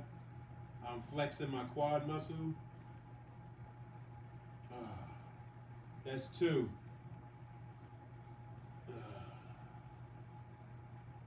1, 2, 3, 4, 5.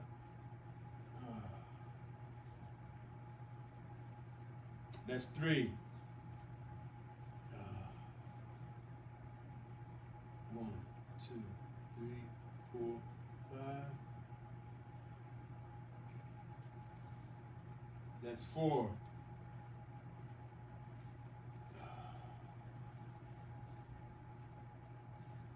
1, 2, 3, 4, 5.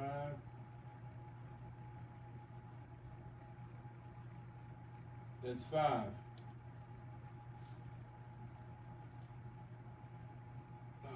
1, 2, 3, 4, 5. That's 6. Let's go. 1, 2, 3, 4, 5. That's 7. Woo! Let's go. Let's get that money. Let's go. Ready, go.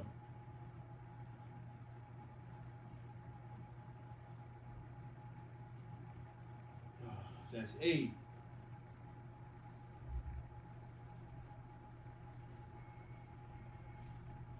Ready, go.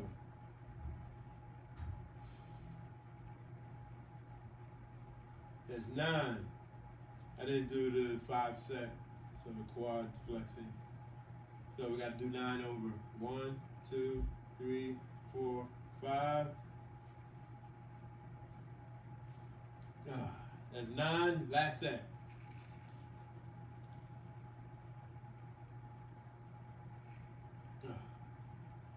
One, 2, 3, 4, 5. Ooh, okay. Ooh. Nice. All right. Last set before we start icing will be. Let me get this ball. The therapist does this at physical therapy. They had my leg on the ball. It's slightly pushed down. Put my heel toward the wall, my toes toward my face. Lean forward so I can get the stretch. Lean forward so I can get the stretch. And slightly push down to help hyperextend my knee. Ooh, 1001, 1002, 1003, 1004, 1005. That's 1. We're going to do 10 of these. Ready, go. 1001, 1002, 1003, 1004, 1005. That's 2. Ready, go. 1001, 1002, 1003, 1004, 1005. That's 3. Ready, go. 1001, 1002, 1003, 1004, 1005. That's 4. Ready, go. 1001, 1002, 1003, 1004, 1005. That's 5. Ready, go. 1001, 1002, 1003, 1004, 1005. That's 6. Ready, go. 1001, 1002, 1003, 1004, 1005. That's 7. Ready, go. 1001, 1002, 1003, 1004, 1005. That's 8. Ready, go. 1001, 1002, 1003, 1004, 1005. That's 9. Last set. Ready, go. 1001, 1002, 1003, 1004, 1005. Woo, good money. Okay. Hoorah.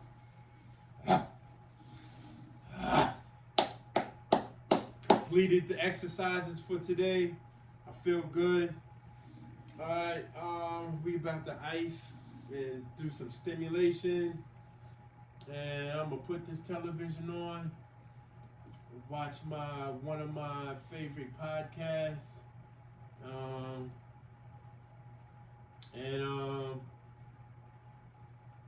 Yeah, basically. All right, so we're still I'm going to film because I got some things that I want to talk about real quick. Let me put that in there. Stay, all right. So this can go in here. Before I say the things that I want to say, I want to put some ice in this machine real quick.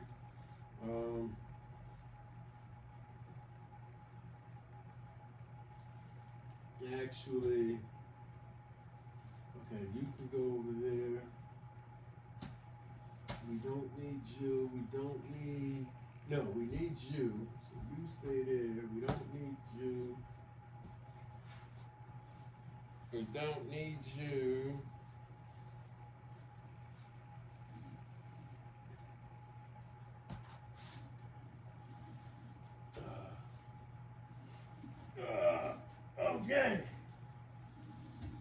Hey Joe, just trying to clear some room, some space.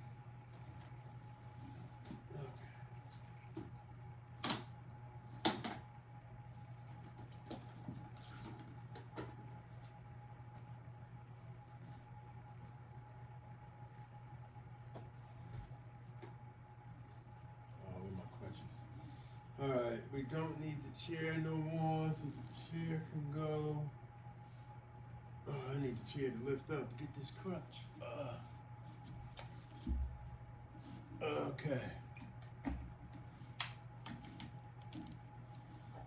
Okay, let's move the chair out the way.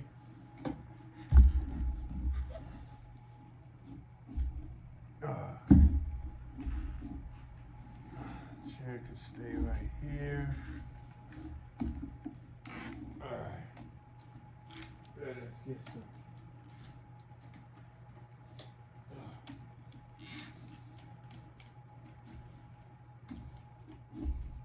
Ooh.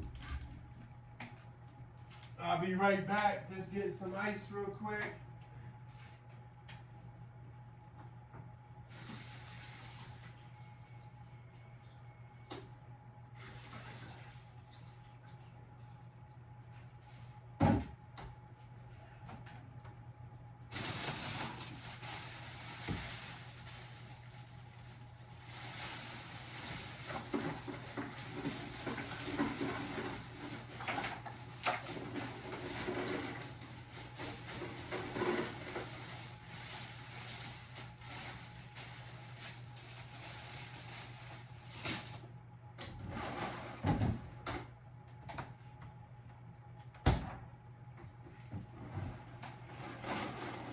All right, I'm back.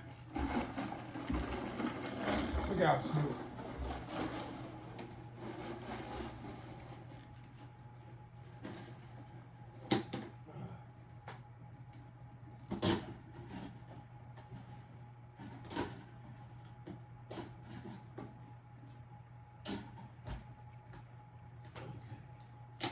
I need my cord. So this can go here. Cord.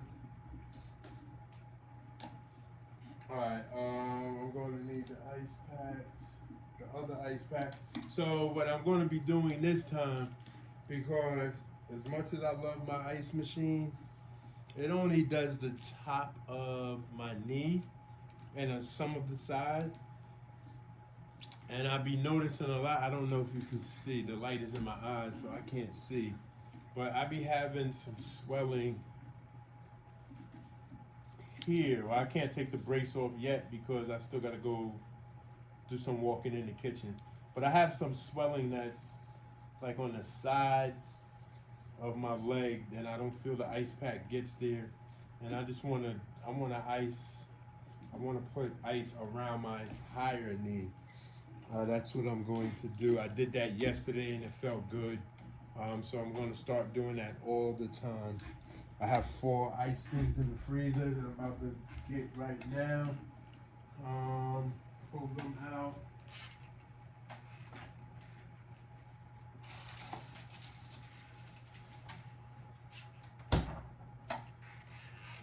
Okay. I got Snoop. Okay. So we got that. Alright, so what else do I need? I need, that is it, because once I sit down, where's the remote? It's right there. My iPad is there. Alright, I'm good. Alright, so let me start this. Oh, where's my other crutch? That's what I need.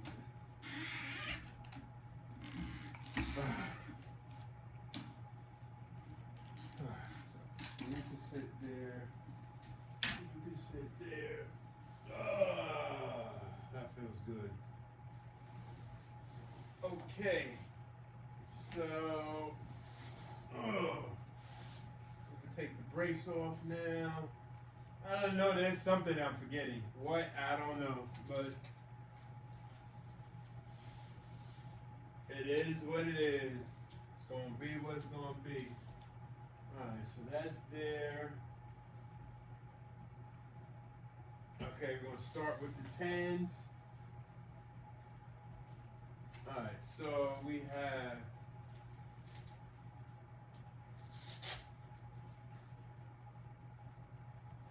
so we have my rat. I had got this from the orthopedic.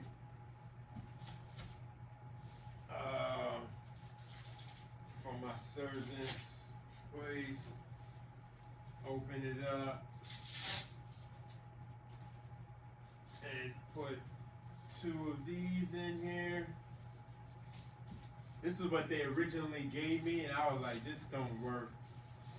But I found out it really works good for the back of my knee from trial and error. And then, okay, Velcro that. So that's good. That's held. And these 2 ice packs will be placed on, okay. So, what I wanted to talk about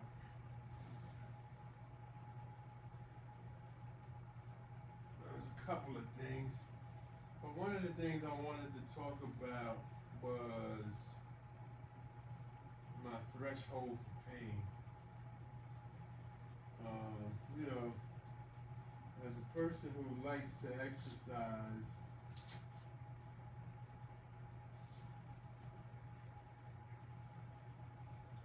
my threshold for pain is I kind of, play sports and that's why I messed up at. I knew it was something I did wrong. Forgot to put my 10 units on. For a person that's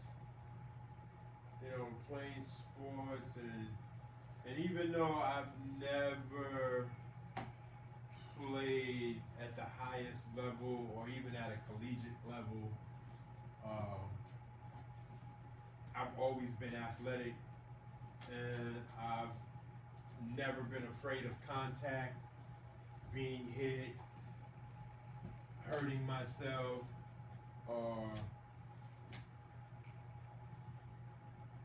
and I know that sometimes there is some pain that is just going to be, the end result is going to be soreness, and then I've experienced pain where the end result is going to be hurt, right? And I feel sometimes that some people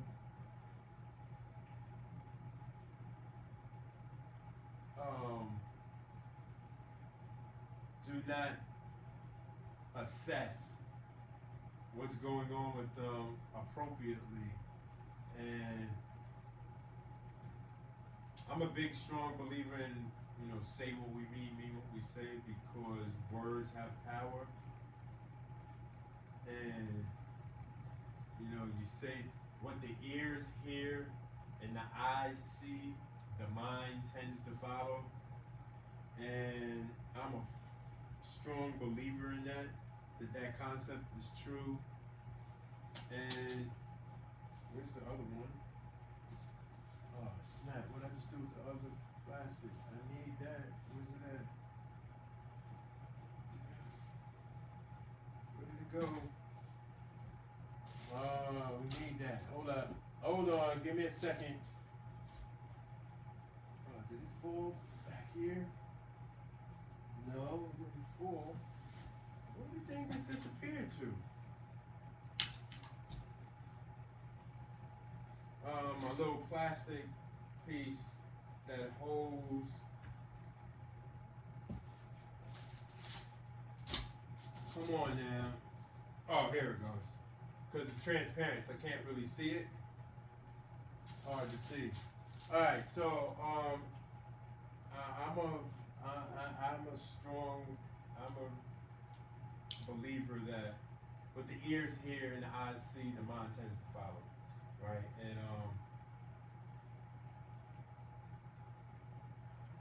it just for me, and I can't speak for nobody else, but just for me, you know, when this injury first happened,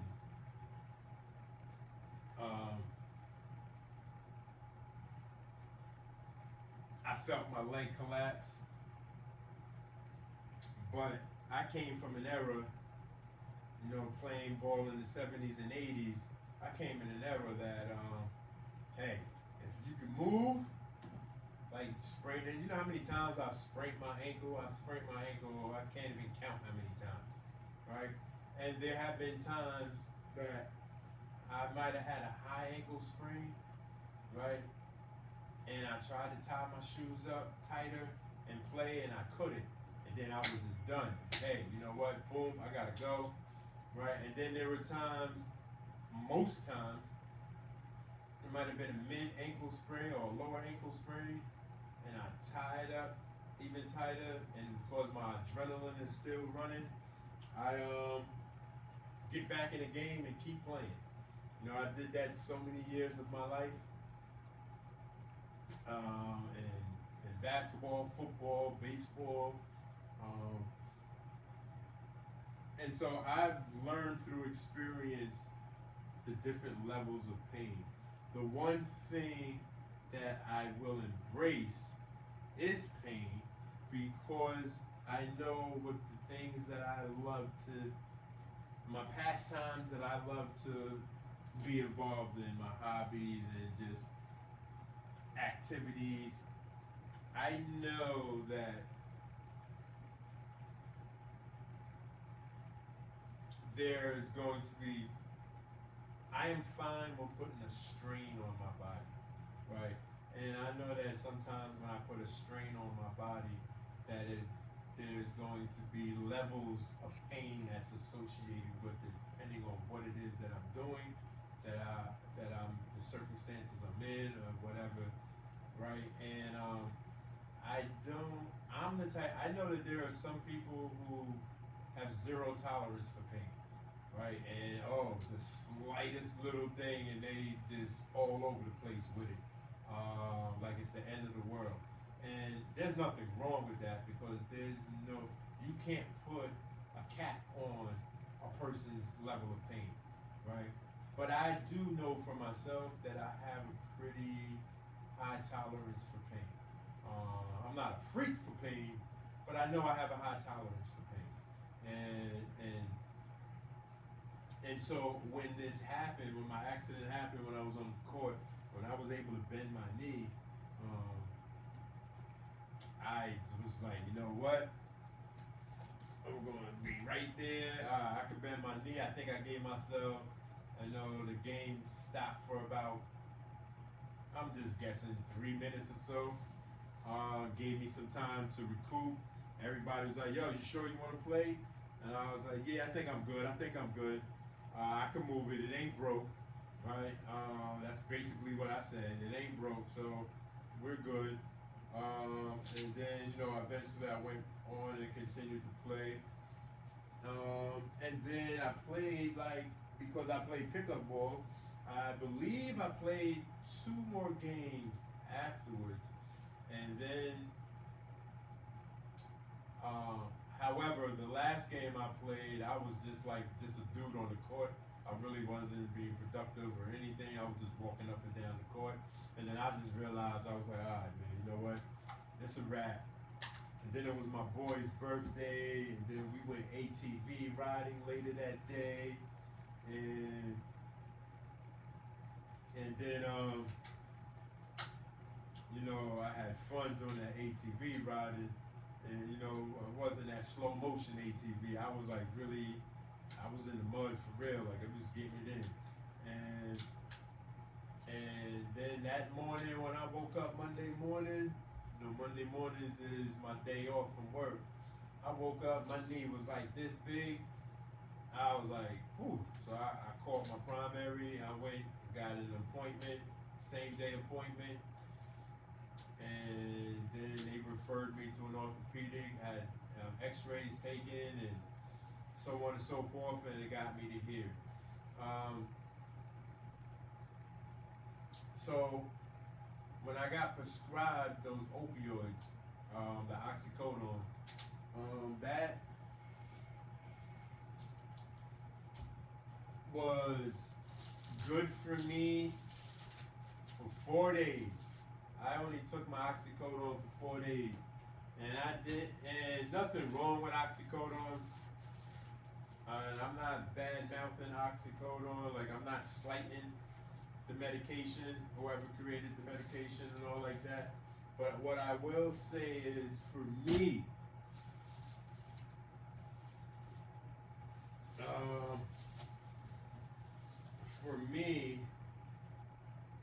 hold on. All right, so this goes this way. All right. Let me put this first. All right, so these are the ice. So real quick, sidebar, real quick. I got the ice here, and then I'm putting these ices also. This is to help it stay cold as long as the ice machine stays cold. I did this yesterday, and it worked really good. I really liked how it felt.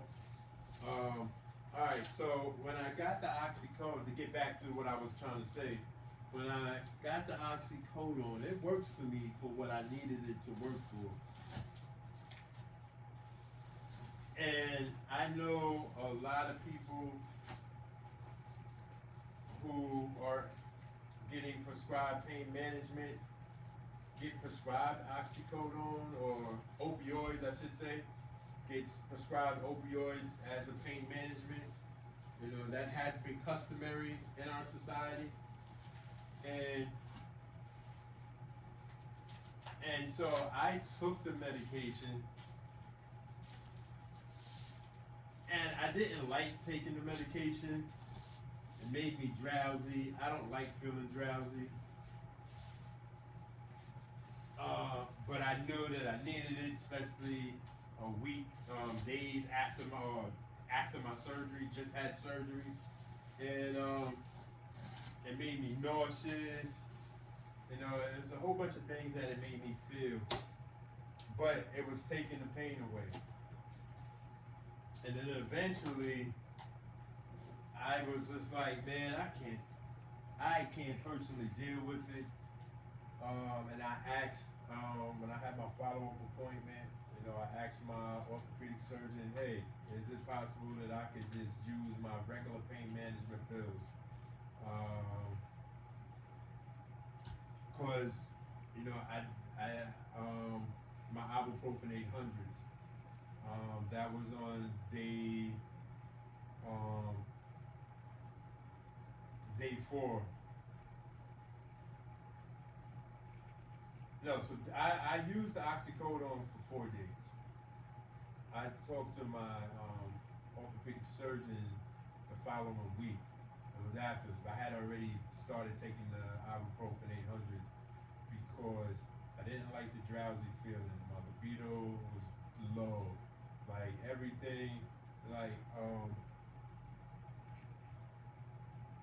I just didn't like the feelings.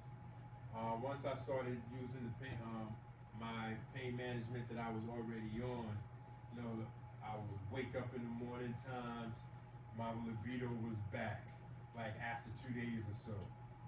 Like a whole bunch of, you know, I wasn't nauseous anymore. You know, I wasn't feeling drowsy. And I just really felt so much better. But I also know that, you know, ibuprofens, especially 800s, you know, they could be hard on the stomach lining, right? And I only use my pain management when I play basketball, usually. So using it on a daily basis was definitely new for me. I'm not really too concerned of messing up the lining of my stomach because this is not something that I plan on doing all the time. You know, because I embrace pain the way that I do is what. Hold on 1 second. Let me just put my stimulator on.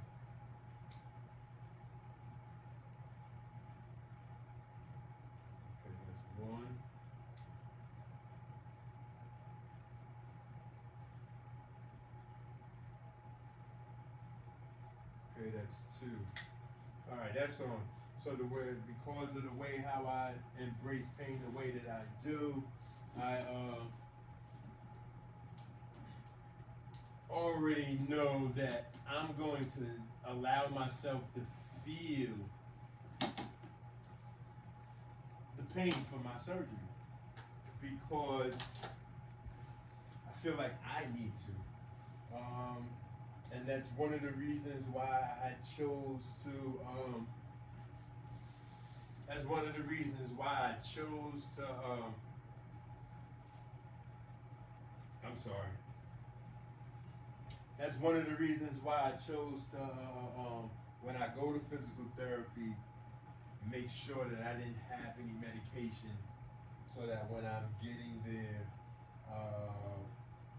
I could get I can get a natural, from my pain center, I can get a natural feel of what the pain level is. I like, when it comes to my health, I dot every I, cross every T, and I don't want to be telling a physical therapist or my orthopedic surgeon that the pain level is let's just randomly say a 4, right? With the medication, but it's really an 8 if I didn't have the medication. For me personally, I'd rather not be on the medication during the time that I need to see them, and so that I can give a more accurate assessment of where I'm at. That's just me. I understand that everybody has their process. I understand that some people's level of pain is not they don't have the tolerance that I have, right? And I know that there are some people who have an even higher tolerance that I have, right?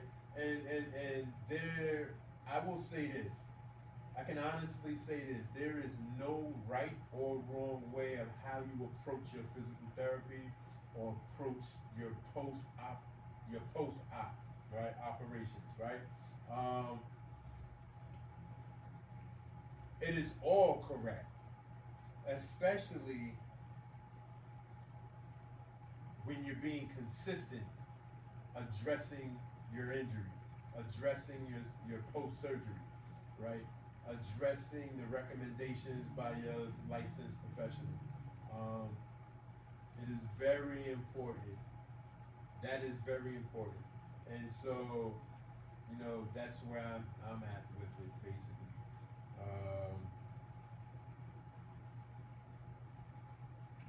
Yeah, the home therapy has been a blessing for me. I've just been embracing the journey from the jump. And please don't get this wrong. But once I found out, like when I was diagnosed that I had a torn ACL, I was like kind of already embracing whatever was told to me, and I was ready to experience the journey, go through whatever the journey I needed to go through, and I pretty much just embraced everything so far, and I've always been the person, for the most part, I don't like being pessimistic.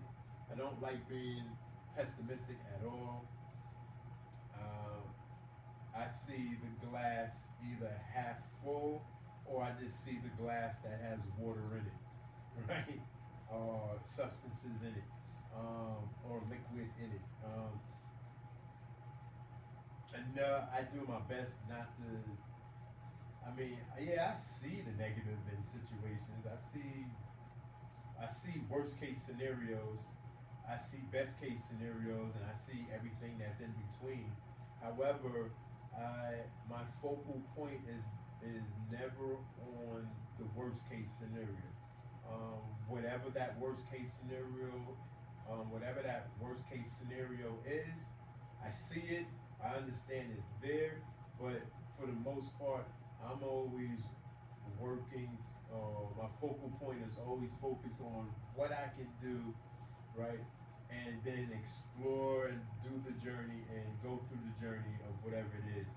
And at the end of the road, I look back and I see the experience that I've obtained from it.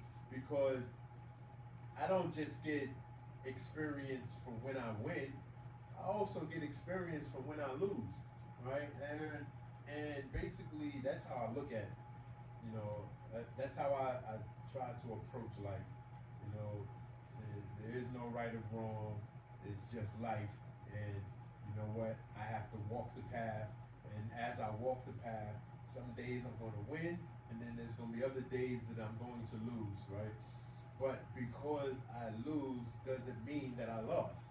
You know, because I lose, it just means that I have a whole bunch of learning experiences of how I lost, right? So that when I make an attempt to win, right, I have something to look back at.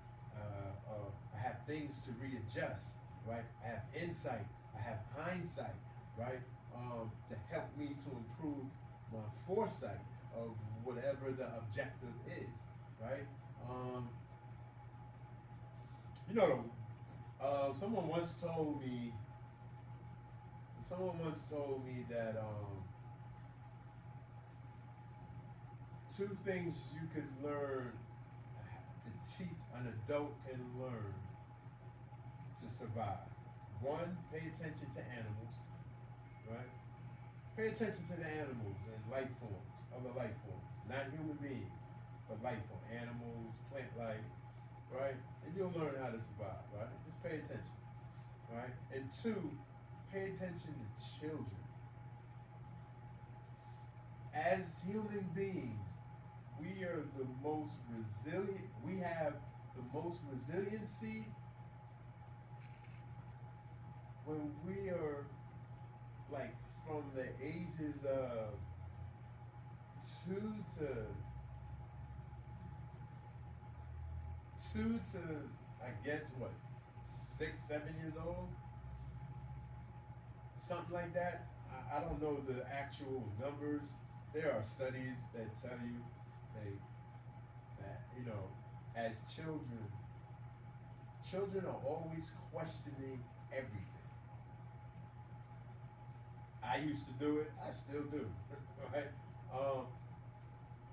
And when children get caught up with adversity and challenges, that is exactly how they see, for the most part. That's exactly how they see adversity or a challenge. And you know, one of the natural defense mechanisms that happen to a child, they get inquisitive. Okay, I need to figure this out. Whereas once we become adults, a lot of times those adversities and challenges, we somehow misconstrue and turn them into problems. And when something is a problem, or if something is quote unquote bad, we tend to want to run away, which causes anxiety, stress, right? And that's not healthy, mentally or physically, or spiritually, or mentally. For the most part, that's just not healthy, right? And you know, we can learn so much paying attention to children, or how, you know, they say it's hard to teach an old dog new tricks, right? And me as a 55-year-old man, I still allow myself to be teachable. I still allow myself to be coachable, right? I think that it is essential that just because I'm a grown man doesn't mean that I cannot learn something new, right? Just because I know how to do something, or I know how to function in a certain area, doesn't mean that somebody that's younger than me that might have they may not have the experience I have, but they might have some newfound knowledge that I don't have, right? So I do my best to just be open-minded to everything in life. I mean, of course, there'd be times that, I don't, and I've experienced anxiety before, but I never allow my anxiety to consume me. I experience fear, but I never allow my fear to consume me. You know what? I've felt shame and embarrassment and all these other uncomfortable feelings, but I never let the uncomfortable feelings consume me. One of the reasons why, because I don't look at my feelings as good and bad, right? I don't believe in good feelings and I don't believe in bad feelings, right? I think that does not exist. There's no such a thing of a bad feeling, and there's no such a thing as a good feeling. I always look at joy, happiness, excitement, ecstatic, feelings like that.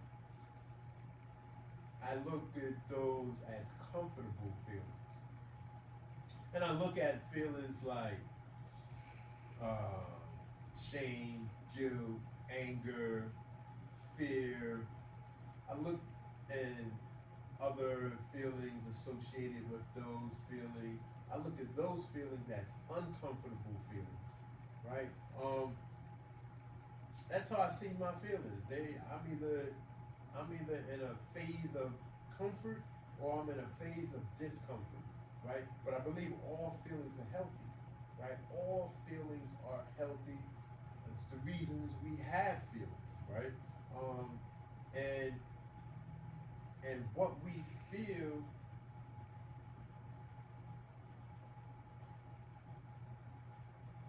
kind of influences our character, right? Personality, and so for me, I can only speak for me, but when I'm going through, or when I see something that might be problematic in my life, right? Automatically in my mind, I don't see it as problematic. I just see it as a puzzle or something that's challenging that I need to figure out. I need to strategize and figure out, okay, what's the best plan of action for whatever the situation is, right? And I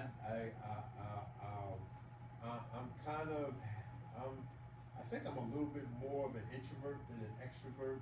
I mean, I like to talk though, and I like to socialize, but I feel in a more comfortable space when I internalize. And I think that so when challenges or circumstances present themselves to me in life, I always look at it as a challenge for me to figure out an obstacle or something that I just need to figure it out. For the most part, I'm like that.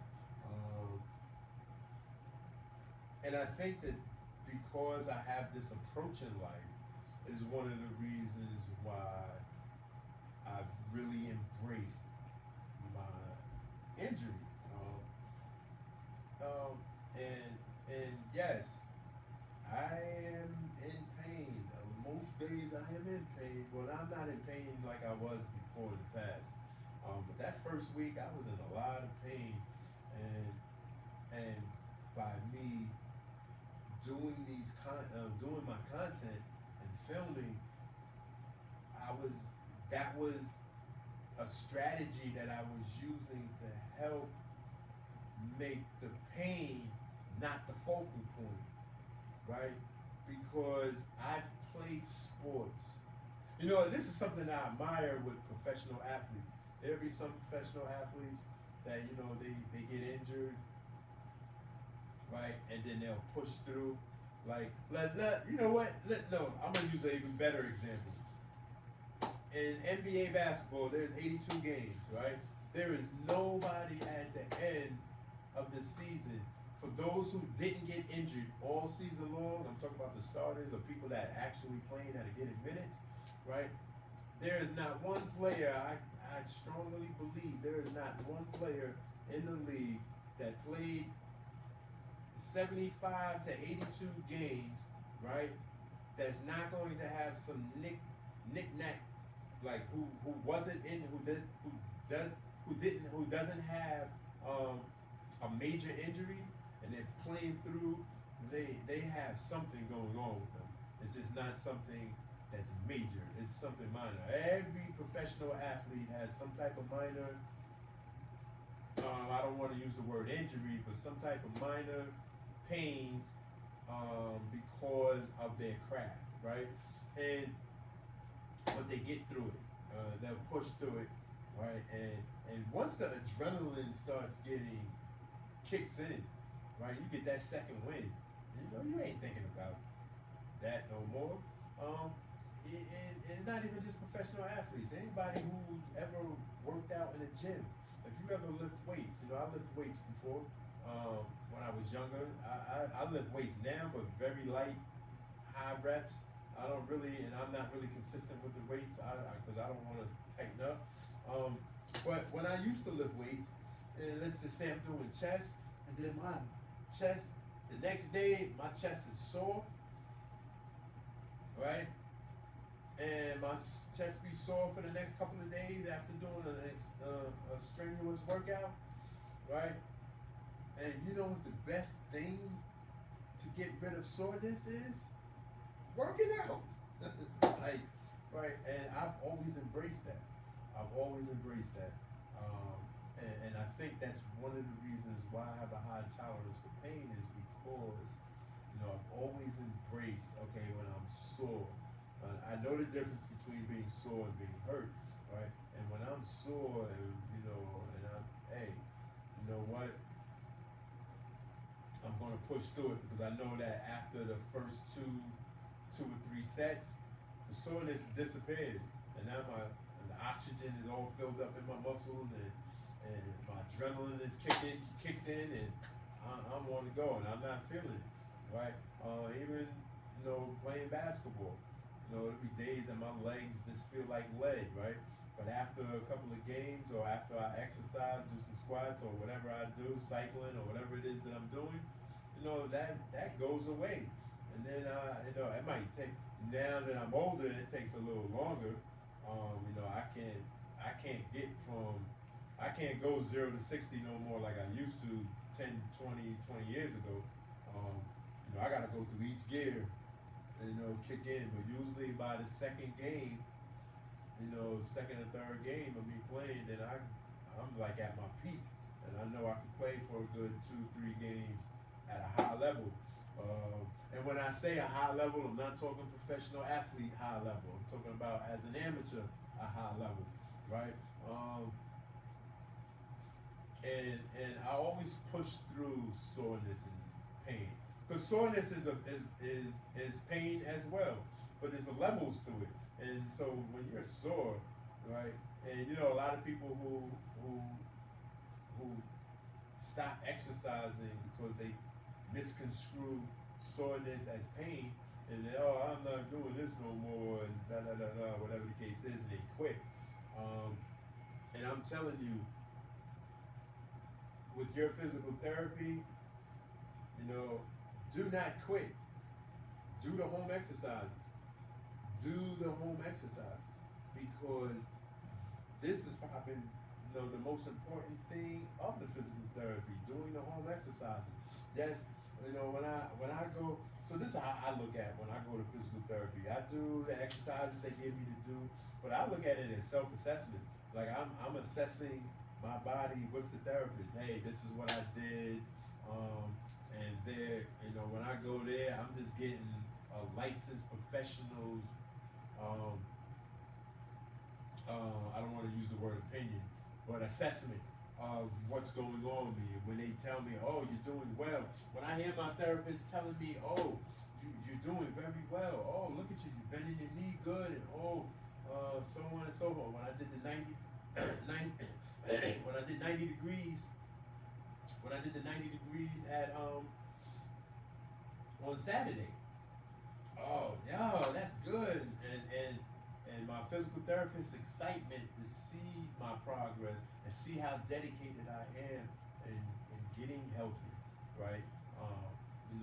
That also inspires me when I see my licensed professional's excitement that, I'm really locked in, right? And that's motivating for me, that's inspiring, it's self-inspiring, like, okay, I'm doing the right things, and at some point, I'm going to get through this, man. This too shall pass, all right, at some point. But right now, I'm in the midst of the journey, and I'm fine with that. I'm fine with that. I'm embracing it, and I strongly encourage you, the viewer, if you are doing physical therapy or you're about to go to physical therapy, I strongly encourage you to embrace it. Embrace the journey. Embrace the pain. Embrace the work. The work ethic is very important. Embrace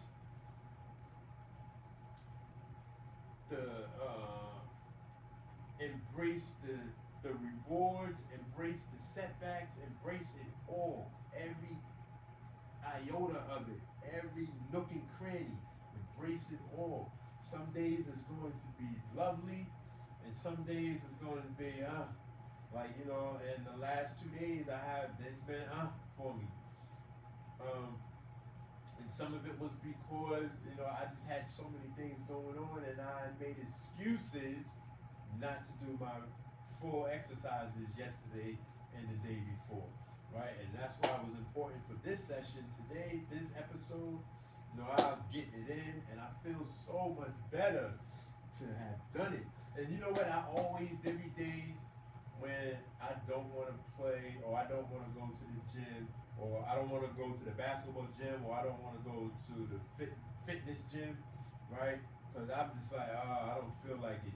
But then when I force myself to go, and then I do the work, every single time throughout these decades of my life, when I worked out, when I didn't want to work out, I always, 100% of the times, felt better and glad that I did it, right? Always. Always.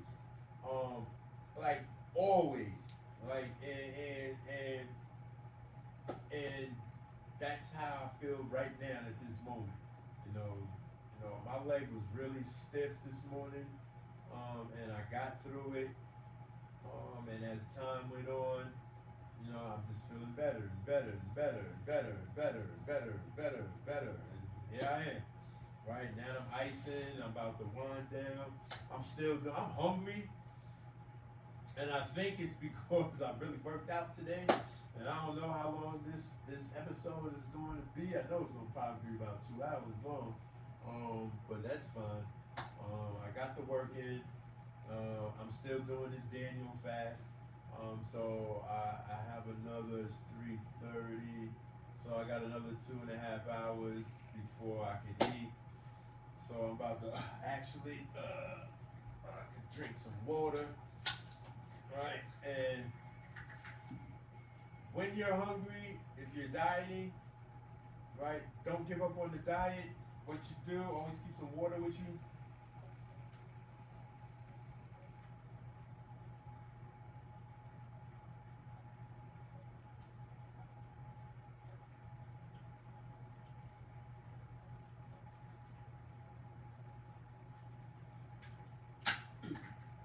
Water will temporarily take the hunger pains away.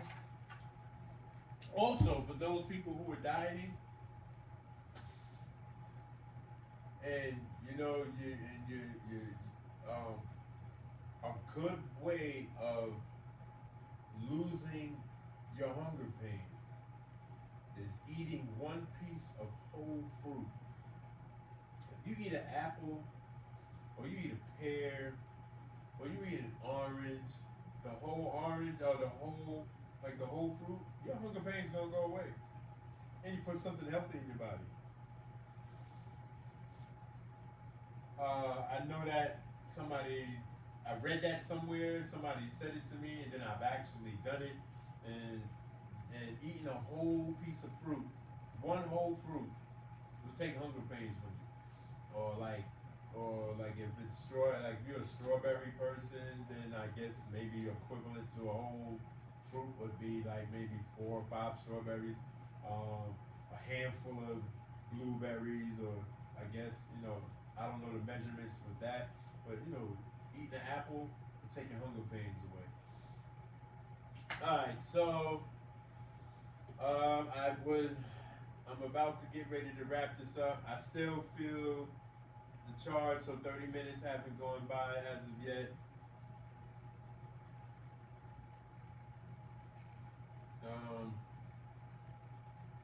Oh snap! Oh, yo, you want to know something? Oh, I gotta get better with multitasking.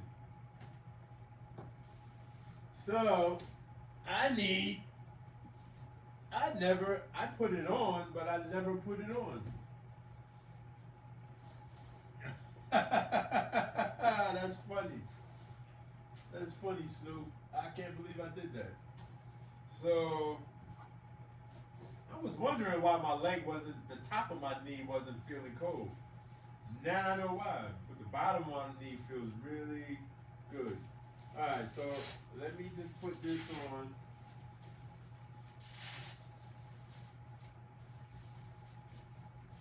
And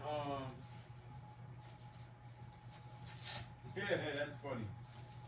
Alright. So of all my viewers, I wonder how many of my viewers noticed that. It was like, hey, forgot to put the thing on.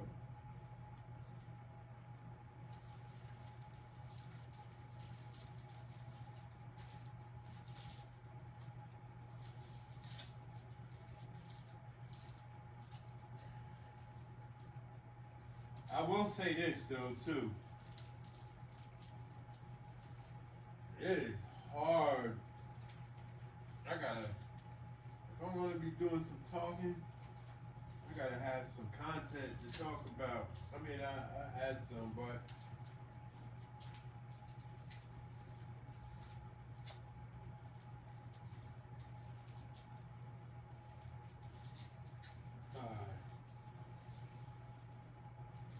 there you go.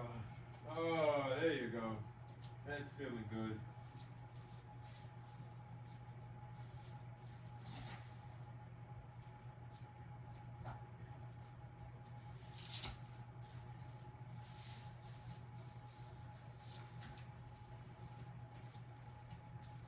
Alright, there you go.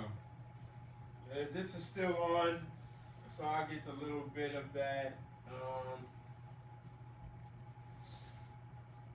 Where's the remote? Alright, so I'm about to wind this down. The charge is still on, probably for another 5 minutes or so. I have my 10s unit for 30 minutes. Hey, stop biting that.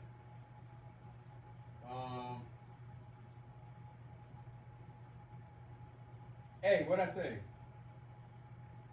You wanna go in the cage? Stop biting it. You sitting there biting the carpet. Oh, the rug, not the carpet, the rug. Yeah, so again, I don't know, I think I did mention it, but I am not a licensed professional, so to all my new viewers who's watching my exercises are not for you to do, not unless you get the green light from your own licensed professional. My exercises, my content is only to inspire and to motivate people who are in physical therapy or about to go to physical therapy. Thank you. I appreciate my subscribers. I appreciate any person that views not just my full episodes, because I definitely appreciate your patience. If you watch my full episodes of my of U-N-I-VERSELIFETV, my recovery journey, oh man, thank you. I appreciate you from the bottom of my heart. You don't even know. If you can sit through an entire full episode, hey, all right. But one of the things that I do, I cut out the exercise portions of my content and put that just for the people who just want to see me do the work, put the work in, and not for you to do what I'm doing, but just to share with you my journey and how I'm putting the work in, because putting the work in for me hopefully inspires you to put the work in for you when you're dealing with your therapist and you're dealing with your physicians. Also, another thing something that just popped up in my head: never be afraid to talk with your physician, man, or your therapist. Let them know the real deal of what's going on with you, the pain, or whatever's going on. Even if you're not doing the home exercises, tell your therapist that, right? So that they can figure out a way to motivate you to do to do the home exercises. Tell whoever you live with, your life partner, or your husband, your wife, or whoever you live with, roommates or friends or whoever you live with, let them know. Share where you're at with your recovery effort, right? Because if you're struggling, you need. It takes a village. That phrase is not just for babies when they're born, right? It takes a village, right? Because no man is an island, no woman is an island, right? It takes a village to get people from point A to point B, right? And so it's very important that you engage with your physician and engage with the therapist. Don't look at them as they know what's needed for you. A doctor is only as good as the patient's information. I'm going to give you a perfect example. If I go to my doctor right now, right, and say, Dr. Cantonese, I got this pain in my arm. It's hurting bad. You think he's going to help? You think he's going to fix it? No, he don't know what the hell. All right, only thing he knows is that I'm telling him that I have pain in my arm, right? He's going to have a whole slew of questions for me. Like, is it a burning pain? Is it a throbbing pain? Is it a sharp pain? Is it a numbness? Is it so on and so forth, right? These are the questions he's going to ask, right? And depending on my answer, he can narrow down, or at least, okay, let's get rid of all of this because I said it's a sharp pain, right? So pains associated or diagnosis associated with numbness, he can get rid of. Diagnosis associated with throbbing pains, he can get it. He don't have to look there, right? He only now has to look at diagnosis associated with sharp pains, right? And then and then still ask questions, break it down, where does it hurt, so on and so forth, right? Sometimes I ain't gonna say we, but because I'm always talking to my physicians or my licensed professionals. But sometimes people will not communicate. I don't want to use the word appropriately, but appropriately, right? By I'm just a firm believer I should have some level of rapport with the physicians or the licensed professionals that I'm dealing with, right? I'm not expecting us to be best friends. I don't care about none of that, right? I'm not thinking about us going, hanging out and having dinner or celebrating birthdays and, you know, and I'm not thinking about none of that. But I really believe that we should have a good rapport, right? I walk in the office, you know, small talk I believe is very important. It helps with establishing a relationship, a healthy relationship, right? I think that's very important. And I do that with everybody that I come in contact with, basically. Um, uh, uh, um, and I forgot what direction I was going in with that, but it's very important to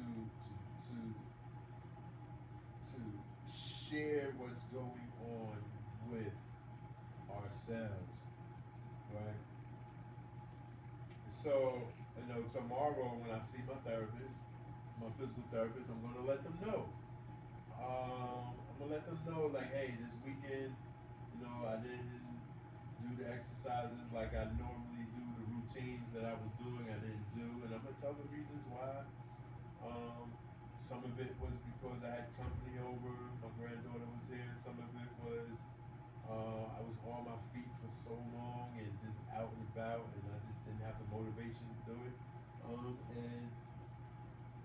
And I'm going to explain the stiffness, and you know, and I'm going to question why I could get 90-degree angles in all these different exercises, but still can't do 90-degree angles with my heel slide.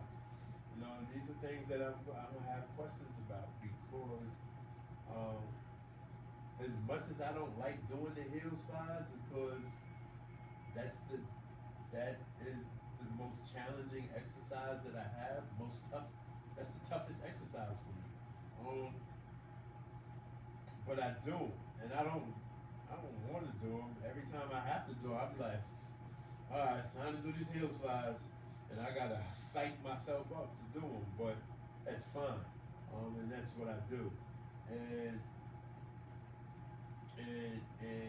you know, I'm gonna have all these questions for my therapist tomorrow. We're going to assess, because again, I'm excited that, you know, they're going to advance my therapy. How? I don't know as of yet. We gonna see. Once I know, you'll know. But with all that being said,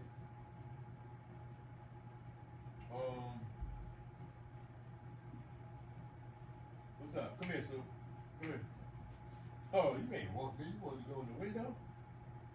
Oh, I don't know who you think is out there. All right, so yeah, I'm about to wind this down. I did a lot of talking today. I'm definitely gonna have to look at content of stuff I was talking about, because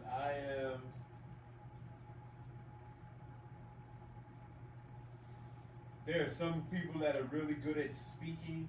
I know I'm not one of those peoples,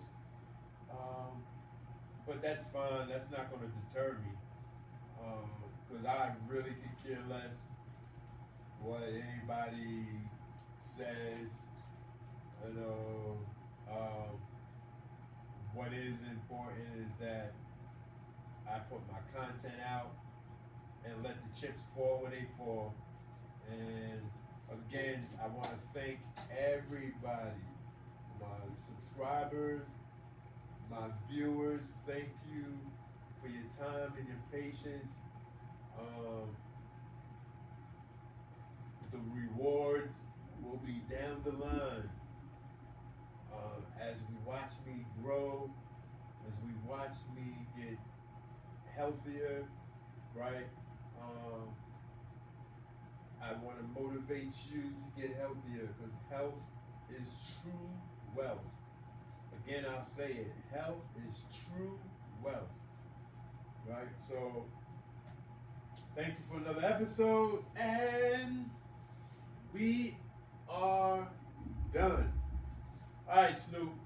I need you to transform into a human being and turn this camera off. You think you can do that? Huh? You think you can do that? No, you can't. I know. It sucks being my own cameraman.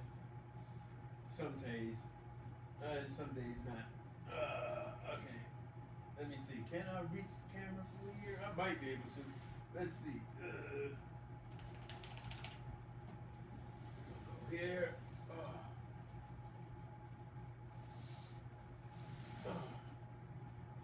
Oh yeah, I should be able to reach the camera. This thing's kind of long.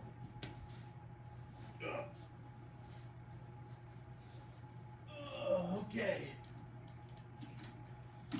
So I want all of you to have a blessed day. And I'll see y'all soon. Peace.